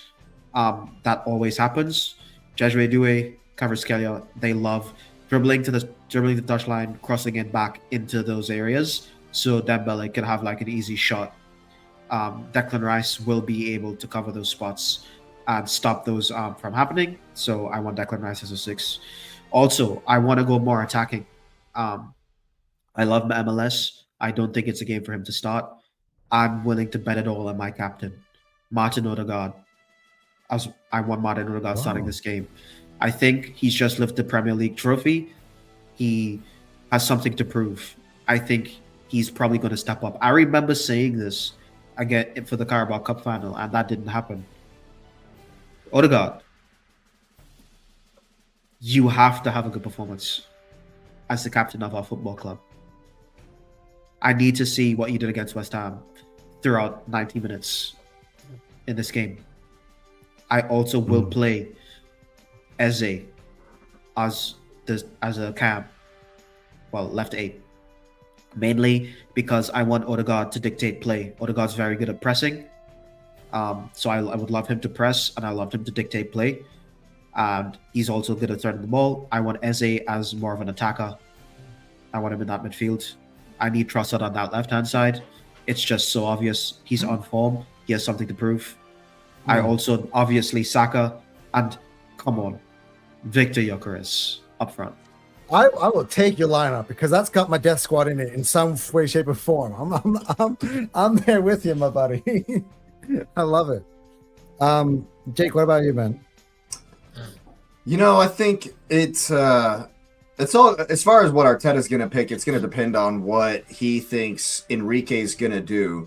And I think that Enrique is going to come at us and try to press the life out of us, because that is how we beat them 2 seasons ago when we beat them in the group stage, because we pressed the life out of them. And that's how they beat us kind of both games, really, in the semifinal, is they pressed us to death. And so I think they're going to come with that again, because that's been their most effective way of neutralizing us. And so with that being said, I think we might be hitting it long a little bit more. So Gyökeres has to start for me. And this game, as far as the midfield battle, will be won by who wins more second balls. And with that being said, I think it has to be Rice, Zubi, and Odegaard. And it pains me greatly because I'm back and forth on the Eze Trossard on the left-hand side. Yes, Trossard is in great form, and he is scoring clutch goals, and he's kind of come good at the end of the season. But conversely, you want to have your best players on the field. So I'm back and forth on Eze and Trossard on the left. But I think because we need control in the middle, it'll be, I would go with Rice, Zubi, and Odegaard to try to keep the game from becoming way too fast, which would suit Paris more, As far as the back line, it's definitely Mascara and Gabriel Saliba. I think it depends on what he plays. If he plays Trossard, then it should be Calafiori. If he plays Eze left wing, it should be Nkapie to give us more defensive stability behind Eze, because Trossard is going to work harder defensively as far as getting back and helping out with the wingers. So I think maybe it should be Trossard and Nkapie down the left, and then Gyökeres and Saka, of course. And we don't lie about Kai Havertz, by the way. We just know that Victor Gyökeres is better.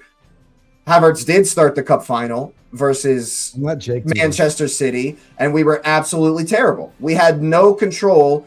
We had no way to get out. We had no way to release the pressure because Kai Havertz couldn't hold the ball up to save his fucking life. Sporting and Leverkusen, please have some shame.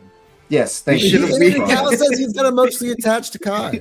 Have some absolute shame, bro. Gyökeres, you know why we can't lie about players? In control. We're so much better in controlling with Gyökeres. Look what you've done to the stream. That's what Arteta needs. That's what we need in this game. We don't want Paris to blow past us. We don't want them to blow past us. If this game is super fast-paced, back and forth basketball, we will get smoked. We're not going to go goal for goal with them, right? I disagree. I put up on the screen the numbers of Kai in that cup final and the amount of times that Rodri alone dispossessed him.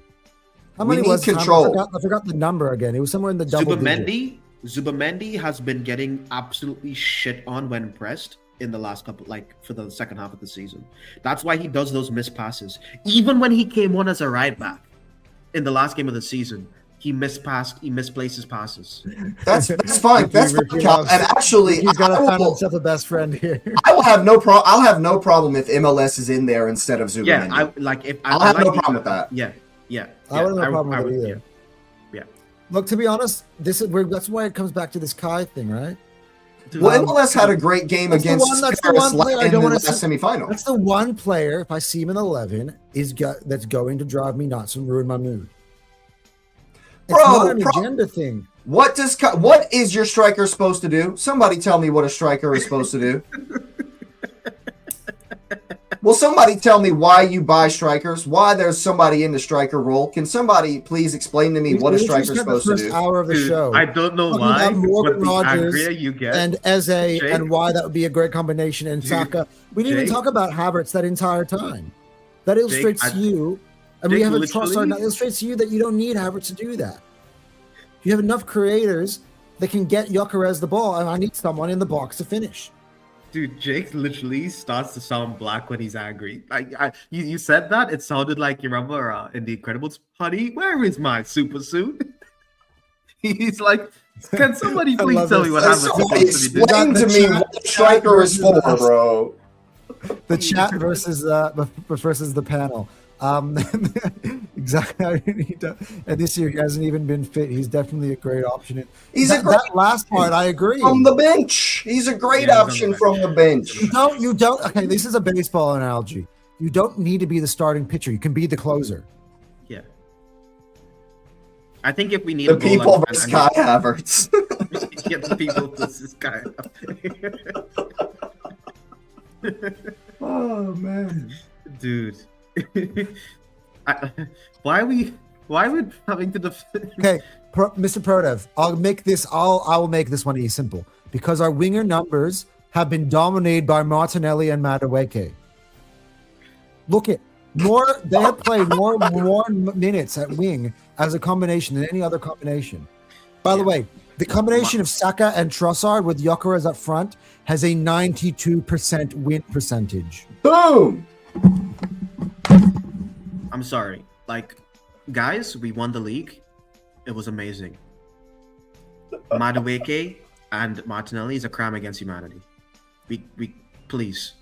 That's what I mean. Madueke and Martinelli is causing this misunderstanding between us fans. Martinelli had one good moment for the entire season, and that was the Man City goal. Man City goal. Created by Eze. Yeah. But the goal he did was actually that was sick. That was class. Nate the Gunner. He says we need someone that helps suppressing and control, playing the best team in Europe. We need technical players.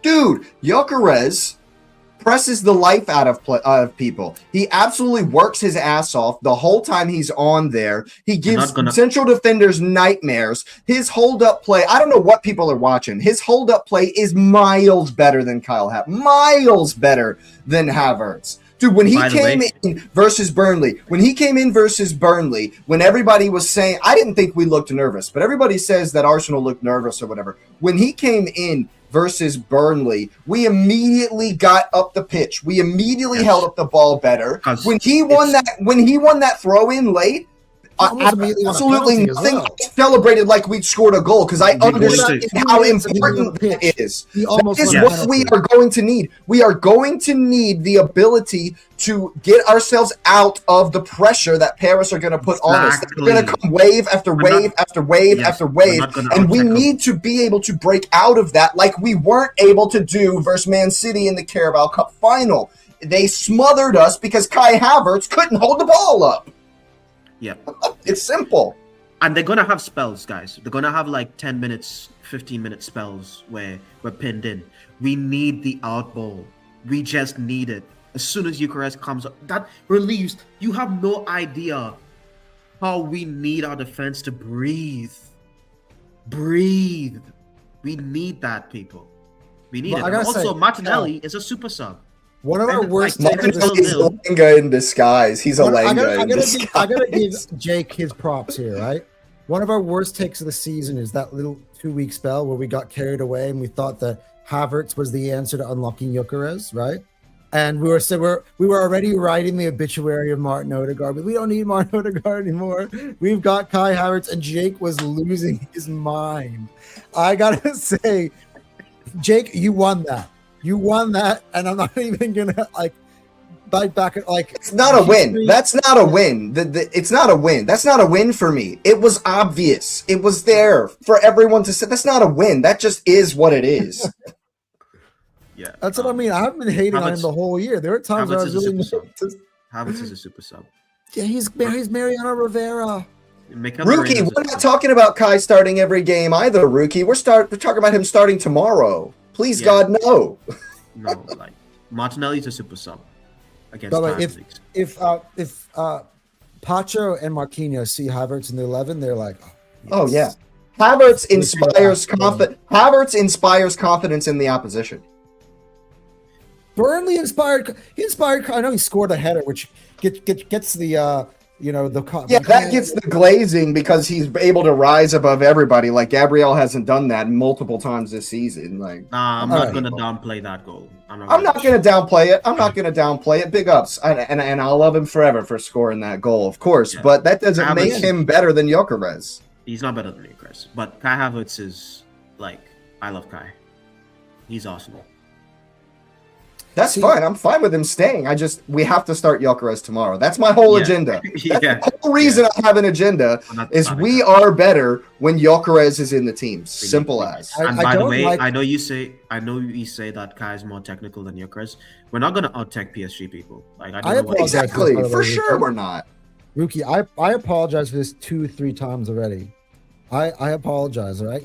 It was the Prem League winning goal, and thank you. But he could do that from the bench. He could score the winner of the Champions League final tomorrow from the bench. Yeah, he could do that. Yeah, you know what? That would be a player prop. Potentially is like Havertz to score from the bench or something like that. Like all Liga knows level defenders are club. Dude, you do know that Prem defenders absolutely shit on La Liga defenders and Liga defenders. Yeah. For sure.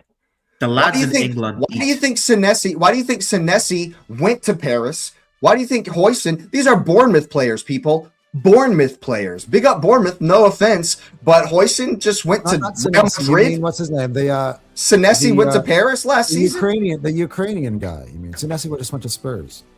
You're talking about the Ukrainian? No, Zabani. I'm talking about Zabani. Zabani from last season. Senesi went to Spurs. Zabani went to Paris last season. I'm saying, look, the Bournemouth defenders are getting picked by the biggest clubs in the world. There are. Not tomorrow. No, they're games Kai. Oh, maybe tomorrow as a sub, but not. Well, yeah. By the way, the whole Gyökeres playing Farmers League defenders is exactly why he needs to play tomorrow. Because I'll tell you this much. What are we talking about? He scored 14 goals in the league this season. Jake and Cal are going to laugh at this because I shut this down. Because I was being sent yesterday screenshots of why by haters of Arsenal, right? Screenshots of why PSG is the team is better. and they sent me Pacho and they sent me Marquinhos' FIFA ratings, and they sent me Hakimi's FIFA ratings, and they're better than Gabriel and Saliba. I'm like, what are we sending doing? me FIFA ratings for a real life what are we game. doing? That is what you're. That is you are. You are cleaning so hard. No, that just Bro, keeps- I can like, take sometimes- Madueke. yeah, I can take Madueke and be the superstar on FIFA. It's FIFA. What are we doing? FIFA. The thing is that Socrates. because they don't get exposed by some of the other teams in the Liga, I mean in League as much. Therefore, their defensive their FIFA rating goes high, right? It's not always like horses for like it's not always FIFA, like You can't bring me FIFA ratings. You can't bring me Dude, I FIFA wanna- ratings to say they're better than me. That's not I a. want to destroy this team so bad. Oh God, please, yeah. I don't even I just want like a 3-1, bro. Like, and we just bullied off. Like, we Yeah, just exactly, bullied JT. Let's do this now. Let's do What this is now. this? What is that? There's no way. This- What channels are let's you do this watching, now. JT? By the way, Pacho. I think Pacho, that bro. combined 11 picks itself. It's so fucking easy. It's easy, So- yeah. I would say it has to be Raya, right? Yep. I'd say they win both fullback positions. I'll give them Mendes and I'll give them If everybody's healthy, yes, yeah, right? But we get both the center backs, Yeah, we get yes, center backs. 100%. right? So like Marquinhos is the second best center back at Brazil. Gabriel's the king. And you'll see that when they play. Marquinhos together. Gabriel for Brazil is going to be dirty. That's going to be. By the way, easy. I know everyone thinks that PSG's entire midfield's better than every No midfielder way. that we have. No, wrong. People believe people. Vitinha played in the Premier League, and when he was at the Premier League, he played for I'm telling you Wolves. right now, tomorrow's game, we need to put together a performance. I need to see Declan Rice bullying them. I need that, because there's some misconceptions going around, I would because take if Rice you and ask- Vitinha, but the most third midfielder is up for debate. I think everyone's saying João Neves has to be the third midfielder in the combined 11. No, I think it's up for debate. They're I think that's the saying only that place it is up combined for the day. 'cause they're I saying think the front line they- picks its. By the way, would- I'm not this is sure a I'd popular start opinion, by the Dembele. Sorry, one second. popular opinion. I'm not is sure I would that- start Dembele ahead of Gyökeres in a combined 11 because one's an actual striker and one is a winger playing No, up you front. put Dembele in front of Gyökeres. Have shame. Bro, come on. Fine shame. Come on. I love Gyökeres as much as the next guy, but I'm not even doing that. Come on. Dude, the dude just won the Ballon d'Or Okay. and a treble, Fairs. and he's one I of was the just best go, I players just for always France. look at him like he's not actually a striker, is he? Saka gets in, sure, but yeah. Oh, yeah, Yeah, I well, saw people picking Due ahead of Saka. I'm Yeah, like, most people. Well, pick that's ridiculous. People, That's people, ridiculous. people think Zaire Emery is better than all our midfielders. They say they basically say Fabian Ruiz, Vitinha, João Neves, and Zaire Emery. All four of them get in before Rice does. By the way, well, I've heard well, that. Whoa. Ruiz Whoa. and Zubimendi are play together at Spain. I would say Zubimendi is the better of the two. Pump those Even. brakes, bro. For me, it's Declan Rice, it's Vitinha, and then we have a discussion. Is it Eze? Is it Odegaard? Is it João Neves? It's one of those three. I mean, to be honest, guys, if you put Eze in the PSG team, like similar to putting Elise in the Bayern team, I think Eze would be the starter. I don't think it's just 100% João Neves is in front of all of them. Ruiz probably, but like, But I think it's a shout. Oh my I God! think- Oh yeah, JT, I heard that too. Talking about Vitinha and Neves are better than Iniesta and Xavi. What are we doing? What are people I've doing, heard- man? People are The saying this is recency the most, bias- played I'm in hearing a this better is the era of most football. technically gifted team since like Prime Boss. The This is recency bias is crazy, bro. The recency bias is absolute nuts. We'll see. We were so spoiled when we were kids. When we were younger, we were so crazy I spoiled. just- Are you shitting me? I- Iniesta, Xavi, If 3 international tournaments in a row and Champions Leagues, dominating La Liga. Get out of here with that, bro. if this ref actually let us play football, That is something I'm worried about. Mr. Prodev, if this is your starting 11, I concede the Champions League to PSG. For real, bro. For real. If Nelly and Kai starts, we're doomed. Nelly Kai Saka, dude, are you trolling? He's Rage trolling. bait. He's got to be rage baiting. Yeah. This is rage bait. By the way, Rookie, I'm gonna help you save some stress and some time at the therapist. My whole thing about Havertz is you're right. He is a great squad player. We've said he's a great squad player. His wages I are just don't want suck. him to be the starter, and he's Yeah. paid too much. Yeah. 250K a week. Come on. It's No, 265, I've bro. I'll It's admit, and 265. I go a little bit bipolar with Havertz, and I'll admit that, right? Sometimes I'm like, he sucks when I'm out of here, and then I'll apologize the next day. But that's just kind of where I am with him. Like, I only get upset about him at the days where all of a sudden he's starting. He's inconsistent, like a sub should be. That's why There you he's go. not starting. Yeah. Yeah, and you get that pace. I believe. By the way, this idea that What, Trossard Havertz is going to give us slow, pace? Gyökeres but isn't this- going to give us pace. That's what How I'm many saying. how many Who- balls over the top Eze is going to have to give Gyökeres before you guys realize that that's a thing that can happen? Right? What about the goal? What about the second goal versus Fulham? Yeah, the Ball second in- one, the one that's in Ball my into intro. the channel. Ball into the channel, bro. That is bread and butter for Gyökeres all day long. Oh, Yeah, Saka's probably I cut that out of the clip, the combo plays, because I just didn't have enough time to fit within the time. I needed the goal to go in and the celebration just for the visuals. But that goal was beautifully illustrated by you, which is as he plays it through the channel to Gyökeres, he combines 1-2 with Saka. And guess what? We were 3-0 at halftime against Fulham in that game. That is the template. That's exactly what we're after. When you see that, if we actually finish our dinner, we win the game. I That's think We got what so you- many chances, bro. Martinelli cost us a freaking Champions League. Anyway, look, Mr. Protiv, I wouldn't be surprised, but if I would. Arteta is who I believe he is, he would have looked at.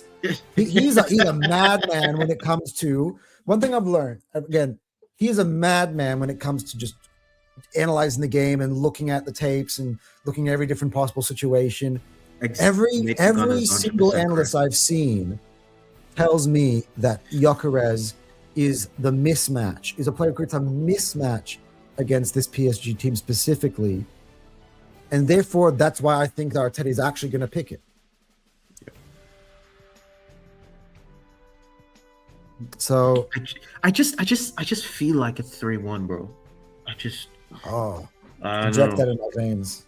Inject it Oh, in my yeah. veins. It'd be so beautiful. Look, again, I have so much. It'd be funny if we so lose much respect 3-1. for them. Lol. Yeah, again, I wouldn't be surprised with that either. It's one of those games where you can kind of look. Don't tell me we're losing 5-0, which is what Kate was saying this morning. Come on, she bro. alluded to it, and then she brought it back to 2-1. We've But she not conceded. We've not conceded more than 3 in God knows how long. In like To 4 be honest, years. I think Curtis is the most likely because this is 1-0 to the literally Arsenal, been baby. the score line in most of our games. Dude, keeping point. PSG from scoring a single goal is That would be the biggest Can I flex be of all honest? time. Can I be honest? I could see that happening. It is a scenario Depends. that I believe happens because this team. Forget about the conceding the goal to Mateta against Palace. Like that doesn't count, right? I mean, in terms of really how we close out the season, we've been lights out since the Man Nate's on City game. Here's He's one thing. 4-0 by halftime. Here's one thing that I'm gonna go back a little bit on something I said earlier. You know, no one thinks that we can go toe to toe with them as far as just a shootout goal for goal. But if you look at the defensive record of both teams, we're statistically 3 times better than them defensively in the Champions we League. haven't even spoken about the They've creme de la creme. They've conceded 22 goals in the Champions League this season. Go for it, We've Kyle. conceded 7. Nate the Gunner, I'm just saying, if we come at our them secret weapon. and score early and often, 3 will be set pieces, dude. By I'm the way, licking my I lips. can see- that's I can what see Charlie blowing bring them up, away. right? The height licking my disparity lips. between Arsenal players and PSG players. It's like He's Pacho. It's like insane. Pacho or Inshallah for them as far as tall players at the back. Chaos in the box. Boom. So I'm just delivering that ball from the corner away from Pacha, which is possible. JT, oh my God, bro. Read the next one. Read the next one. It's going to be 1-1. Saka is tired. Madueke on. He brings his F2 race style promo video and proceeds to run it out for his signature touchdown. Tries to cross it.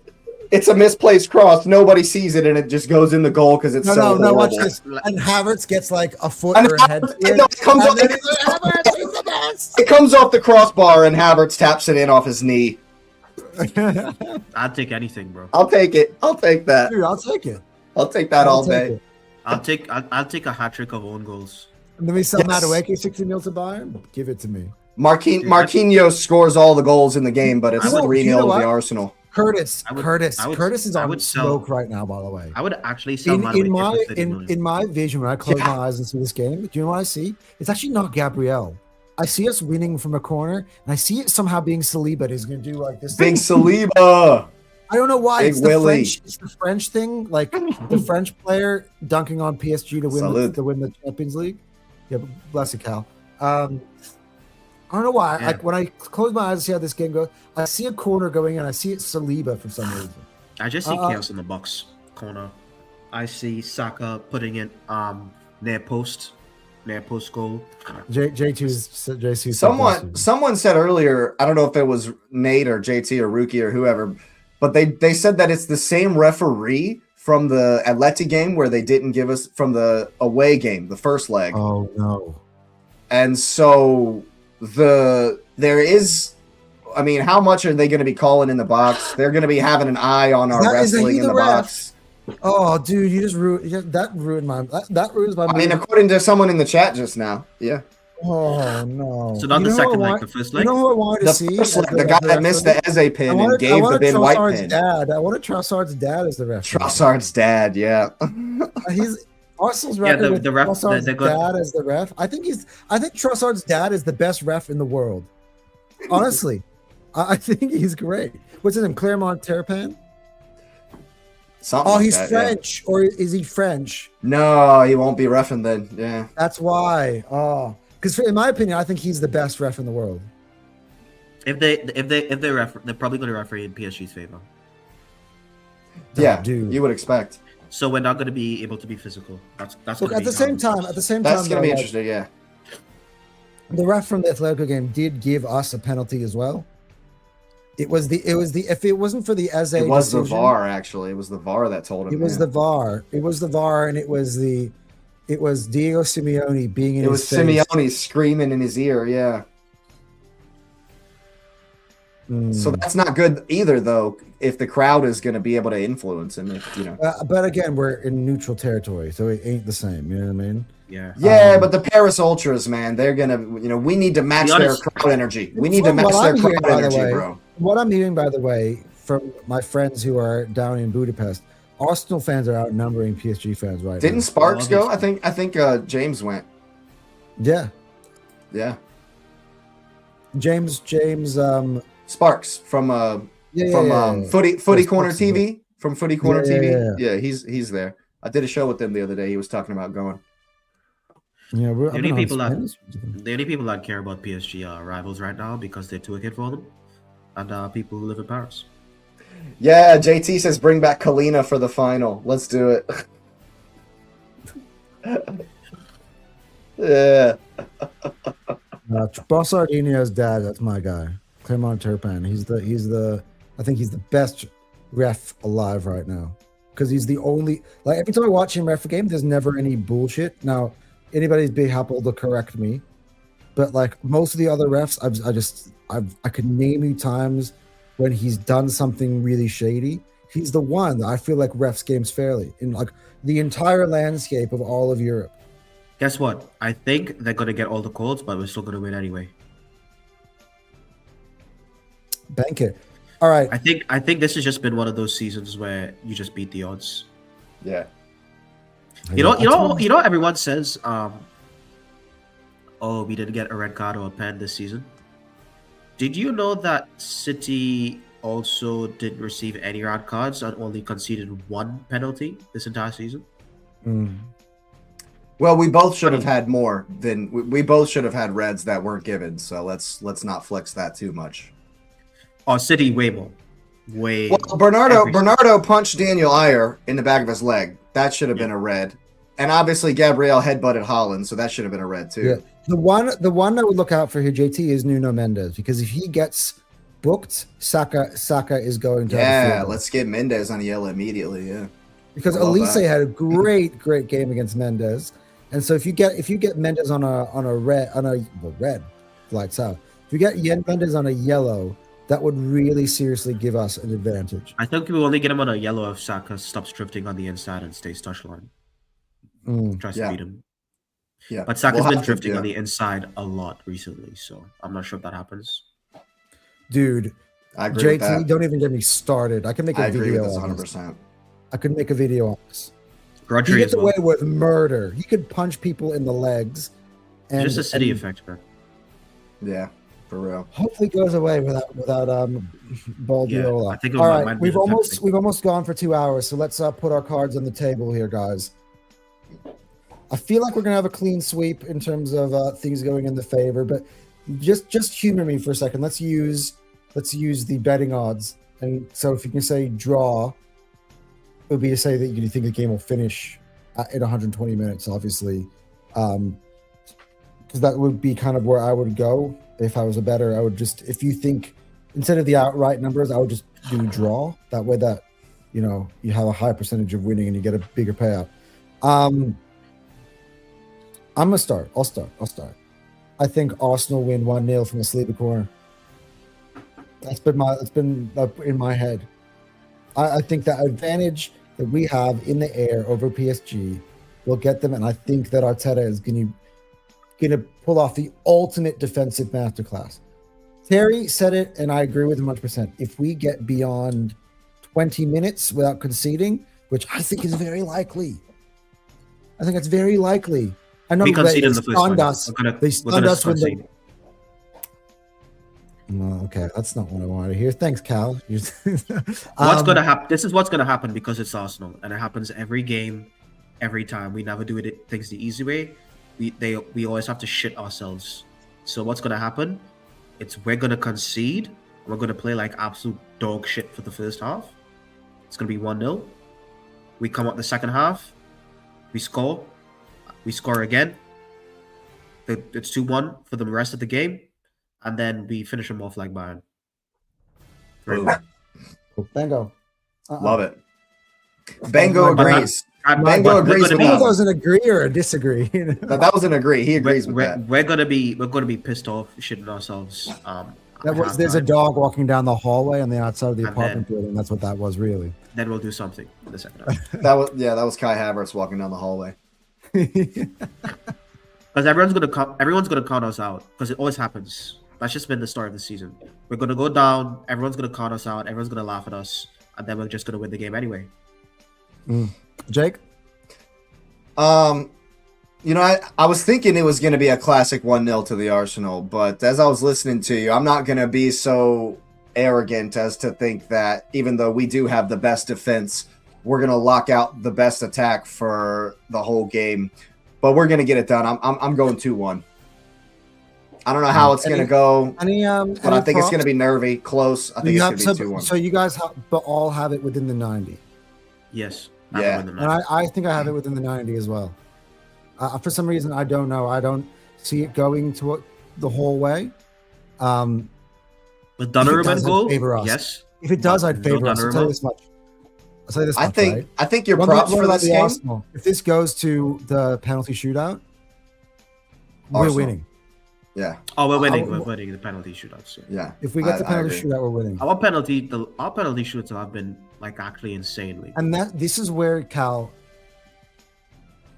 needs to keep the faith with Victor Gyökeres the whole time. I would keep him in there the whole. If it goes to penalty shootouts, Raya saves a couple, and then he gets put into like. We have to have Gyökeres in the penalty shootout. Have to. Like this is the last game of the season. What are we saving him for, right? Yeah. Kai's actually not too bad on that. Wait, he did miss a pen. Nah, dude, I don't want Havertz taking a even though it went in, made me nervous. Like all that shit was almost saved as well. No. As far as your Havertz is the guy who misses the pen on the shootout. That's the much. Jesus. Yeah. We're back at this again. Here we go. If we're looking for player props, I think you go with the most obvious. Dude, I don't think we've lost a penalty shootouts since like in years. Like we've been going perfect. Sporting in the Europa League. But that was like I said years. Well, Yeah, you know, that was since the Champions League, since we went to the Champions League. Yeah. Like for example, I remember when we went to pens against Porto. Those pens were absolutely amazing. Dude, you remember the Palace ones this season? Yeah. They went like what? Five, how many 5 for 5. 5 for 5. But we went beyond that. Oh, did we? We went like 10-9 on. Oh, that's because Kepa kept diving to the same side. Is that the one you're talking about? Oh my God, yeah. So it was 8-7 on penalties. It was 8. Kepa tried his best to lose us the game, and he ended up doing it anyway. But yeah, well done. No, but as far as your props, your player props for this game, I think you just go with them. You go with the most obvious, which is Kvaratskhelia to score or assist, and Saka to score or assist. Kvaratskhelia is going to score one of those big name players. We're going to be doing well. And Kva's probably just going to score some bullshit out of nowhere. One of them is going to do that. But they're just going to score from outside the box. At least one of them is going to do some stupid stuff like that, because it always happens because they have the quality. They'll get one of those. You can't go wrong with Dembele either. Dembele score or assist is also a good bet. What's the goals over under? That's what I'm interested. It's probably big. Over under is set at 2.5. Oh, that's normal. Why is that normal? It should be 3.5, I think. Well, because of our defense. Yeah. How well we defend changes that. Yeah. And how well they attack. But 1-0 to the Arsenal, that's a favorite. The favorite's at 177 actually with the bookie. So the under is the favorite, which is intriguing. Method of victory. By the way, the bookies agree that either team in extra time. No, they say either team in extra time is the favorite. Fair enough. Interesting. I just can't. Also on pens is the least likely result. Okay. On it's interesting on DraftKings, which is like my normal book that I use. 82% of the bets placed have been on Paris, some sort of Paris bet. Only 18% are betting for Arsenal props and Arsenal win. Oh, that's because they have all the attackers, so you'd bet for. They're just betting on different PSG attackers to score. That makes sense. You know what? That's a population bet. That's not like DraftKings like telling you to do something. That's what people are betting. Yeah. The Saka score and assist, the Kvaratskhelia score and assist, they're pretty, for some reason, pretty low down the list on here. They both got really good value. Kvaratskhelia is $2.30. Kvaratskhelia to score or assist, you should definitely take that bet if there's any kind of good value. Definitely. I'm not doing that bet because I don't want to cheer for that. When we're talking about betting, I go completely objective mode. It's not about my Arsenal. When we're talking about trying to make money, it goes beyond the team affiliation, you know. So smart money is on Kvaratskhelia to score or assist for sure. I think Kvaratskhelia I'm just seeing edge of the box killer that Raya can't get to, even though we don't deserve it. I can see that. Yeah. But I think that's the only one they score. Yeah. Well, anyway, guys, we're almost at 2 hours, so we'll wrap up the show here, guys. So we'll be back. We'll be back after the game. I don't know as champions. Oh yeah. Arteta said it himself. Hey, we're winning that. We're winning. To be honest, you know what's interesting though? People are trying to build this up a lot, and people are like, look, it's been 20 years since you've been in your last final, but I just feel like that was the end of an era where I feel like, as Cal, you brought up the point earlier, which is quarterfinals, semifinals, final. So if we were to lose this game, I'm not like, oh no, there you go, fuck, we blew our chance. I think we might be back here next year. That's just what the trend has ended up being. I'm gonna say this. I really want us to do the double. Yeah. And just to end everything right here, right now. But I know this team's going to continue to do great things. So we're going to be here again. Yeah. And by the way, I think one more point I kind of want to make, which is Arsenal haven't lost in this tournament. Yeah, we're undefeated, yeah. undefeated in the tournament, and yeah, we're just wrapping up. We're undefeated in the tournament, and also PSG had to qualify, through the playoffs 2 years in a row. Like, that's what, like Terry was saying, in the old format, PSG wouldn't have won the Champions League last year, nor this year, because they would have been out. They wouldn't be there. Yeah. So it's like, it's actually kind of crazy. The consistency that Arsenal has put together is gone completely under the radar in this game. People are saying I think Arsenal have no chance. we didn't talk about the players' mentality, but just briefly, these players have something to prove. They have a chip on their shoulder. They're angry. They're determined. And I just think we're going to come with an intensity that is just like you wouldn't believe. Yeah, I would lean towards our physicality. I think I just don't like if we come in there and we don't put together a good performance, I'd be very surprised. Rookie, I've seen you being very pessimistic though. Like, you don't think we can keep up physically with PSG? I think the question is the other way around. I think, by the way, our players are well rested. The Palace game, like most of Rice didn't play a game in the also, game. Odegaard didn't play in the game. And Rookie saying came on, like Saka didn't play in the game. The guys who came on were like as a. Well, his angle is more from speed. They're going to be running back and forth, back and forth, back and forth, back and forth, back and forth. That's why his does everyone think Arsenal players are slow? That's his keep up physically. Our defenders have the most amazing recovery. William Saliba, by the way, is a freaking speed demon. Does it from a defensive in terms of he has the best recovery runs of anybody in any defender in the world. Rice has got the best recovery runs of any midfielder in the world. Yeah, like Julian Timber is the same. Like Zubimendi is the same. Like Rookie said they wanted PSG, and I think they're right. And I think what really pissed them off is like last year when we literally gave them better games. Luis Enrique going on there and saying, "Oh yeah, Liverpool gave us the hardest game." Dude, you absolutely annihilated Liverpool, and Alisson had the best game of his career in the first leg. Like, let's not do this. But anyway, we'll beat them. Physicality, JT says physicality is more demanding than technicality, so it's battle where we need to be on top of them to win it. I agree. Yeah, but that's how we win anyway. The way I kind of see it is that we're going to assert our dominance on them, and what they're going to do is they're going to try to win fouls. Because I do think that at the end of the day, we are going to be the more aggressors physically. Yeah. And it might be if the ref lets us play, it's curtains for them. It's absolute curtains. Yeah. Which is why, but you know what? To be honest, this ref, he let things go. If it's the one with Atletico, if I recall, he did let a lot go. He let a lot go, which is exactly what we want. Right. So you have any idea what I got PTSD over the Eze penalty decision, but on review, in terms of you really look at that entire game, he had Atletico Madrid against Arsenal, two of the most physical teams in Champions League, and he let a lot go. There are a lot of questions that different guys do. VAR will have the penalties. We'll be fine. Yeah, we'll be fine. We have been celebrating. Don't know our fitness. PSG, on the other hand, they have been training since.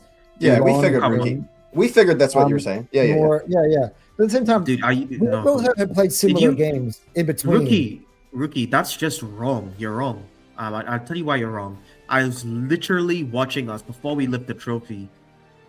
Literally everyone except Madueke was talking about how they have to get back to work and training tomorrow. Literally all. But also, job's not done. Part about Saliba, every single interview I see Saliba, he's like, "Job's not done. I want more trophy. I'm hungry. I got a taste. I want this." Yep. And this is after the trophy lift. So these players want let's not get it twisted. They're not, boogieing. They want to win.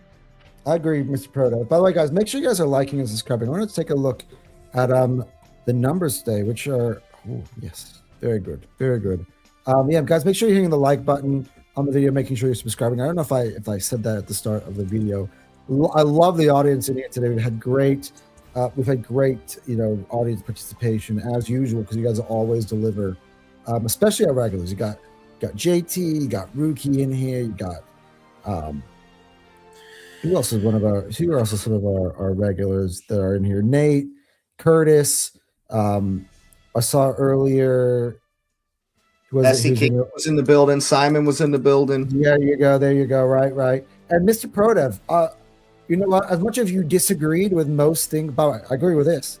With most of the things we've said today, I love your audience participation. I would love to have you back on the next show when we're European champions. So, or all the other ones in the future. And by the way, we're going to get into, after we're done with this, we're going to get into World Cup mode. We're going to get into transfer mode. So the shows will be back. All right. Jake, did you change your name to Champion? Of course. I love it. All right, guys. That'll be it for today's show. Yeah. Again, make sure you're liking and subscribing. It's good to have both of you guys here. This was a fun just to sit here and chat football with you too.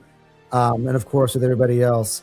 So well, yeah, exactly. This is the Anne Hathaway year, 2026, the Arsenal and the Knicks, so nice. Nah, same here, man. Look, Yeah, I get it. big up, Mr. My brother's Prodev. a this is just me at my dinner table with my brother. Yeah, my brother's a massive Kai Havertz guy. Like, this is just, it's part of the territory. So you're practiced. You're practiced. Oh, absolutely. Which is why I run people over when people bring it up. If he scores the Champions League winning goal, put another 50K on our salary. I'll just be like doing that. Yeah. You know what I mean? I'm all good. Guys. I'm all good. All right, guys. Come on, Arsenal. We are one win away from absolutely shutting down the internet. Let's fucking do it. Chelsea will absolutely dissolve into Please, God. nothingness Yes. if we win tomorrow. So let's do it, guys. Let's end the where are your UCLs? How many European titles you got thing forever. Make people actually talk about football for once. All right, guys, be out of here. See ya after the game tomorrow.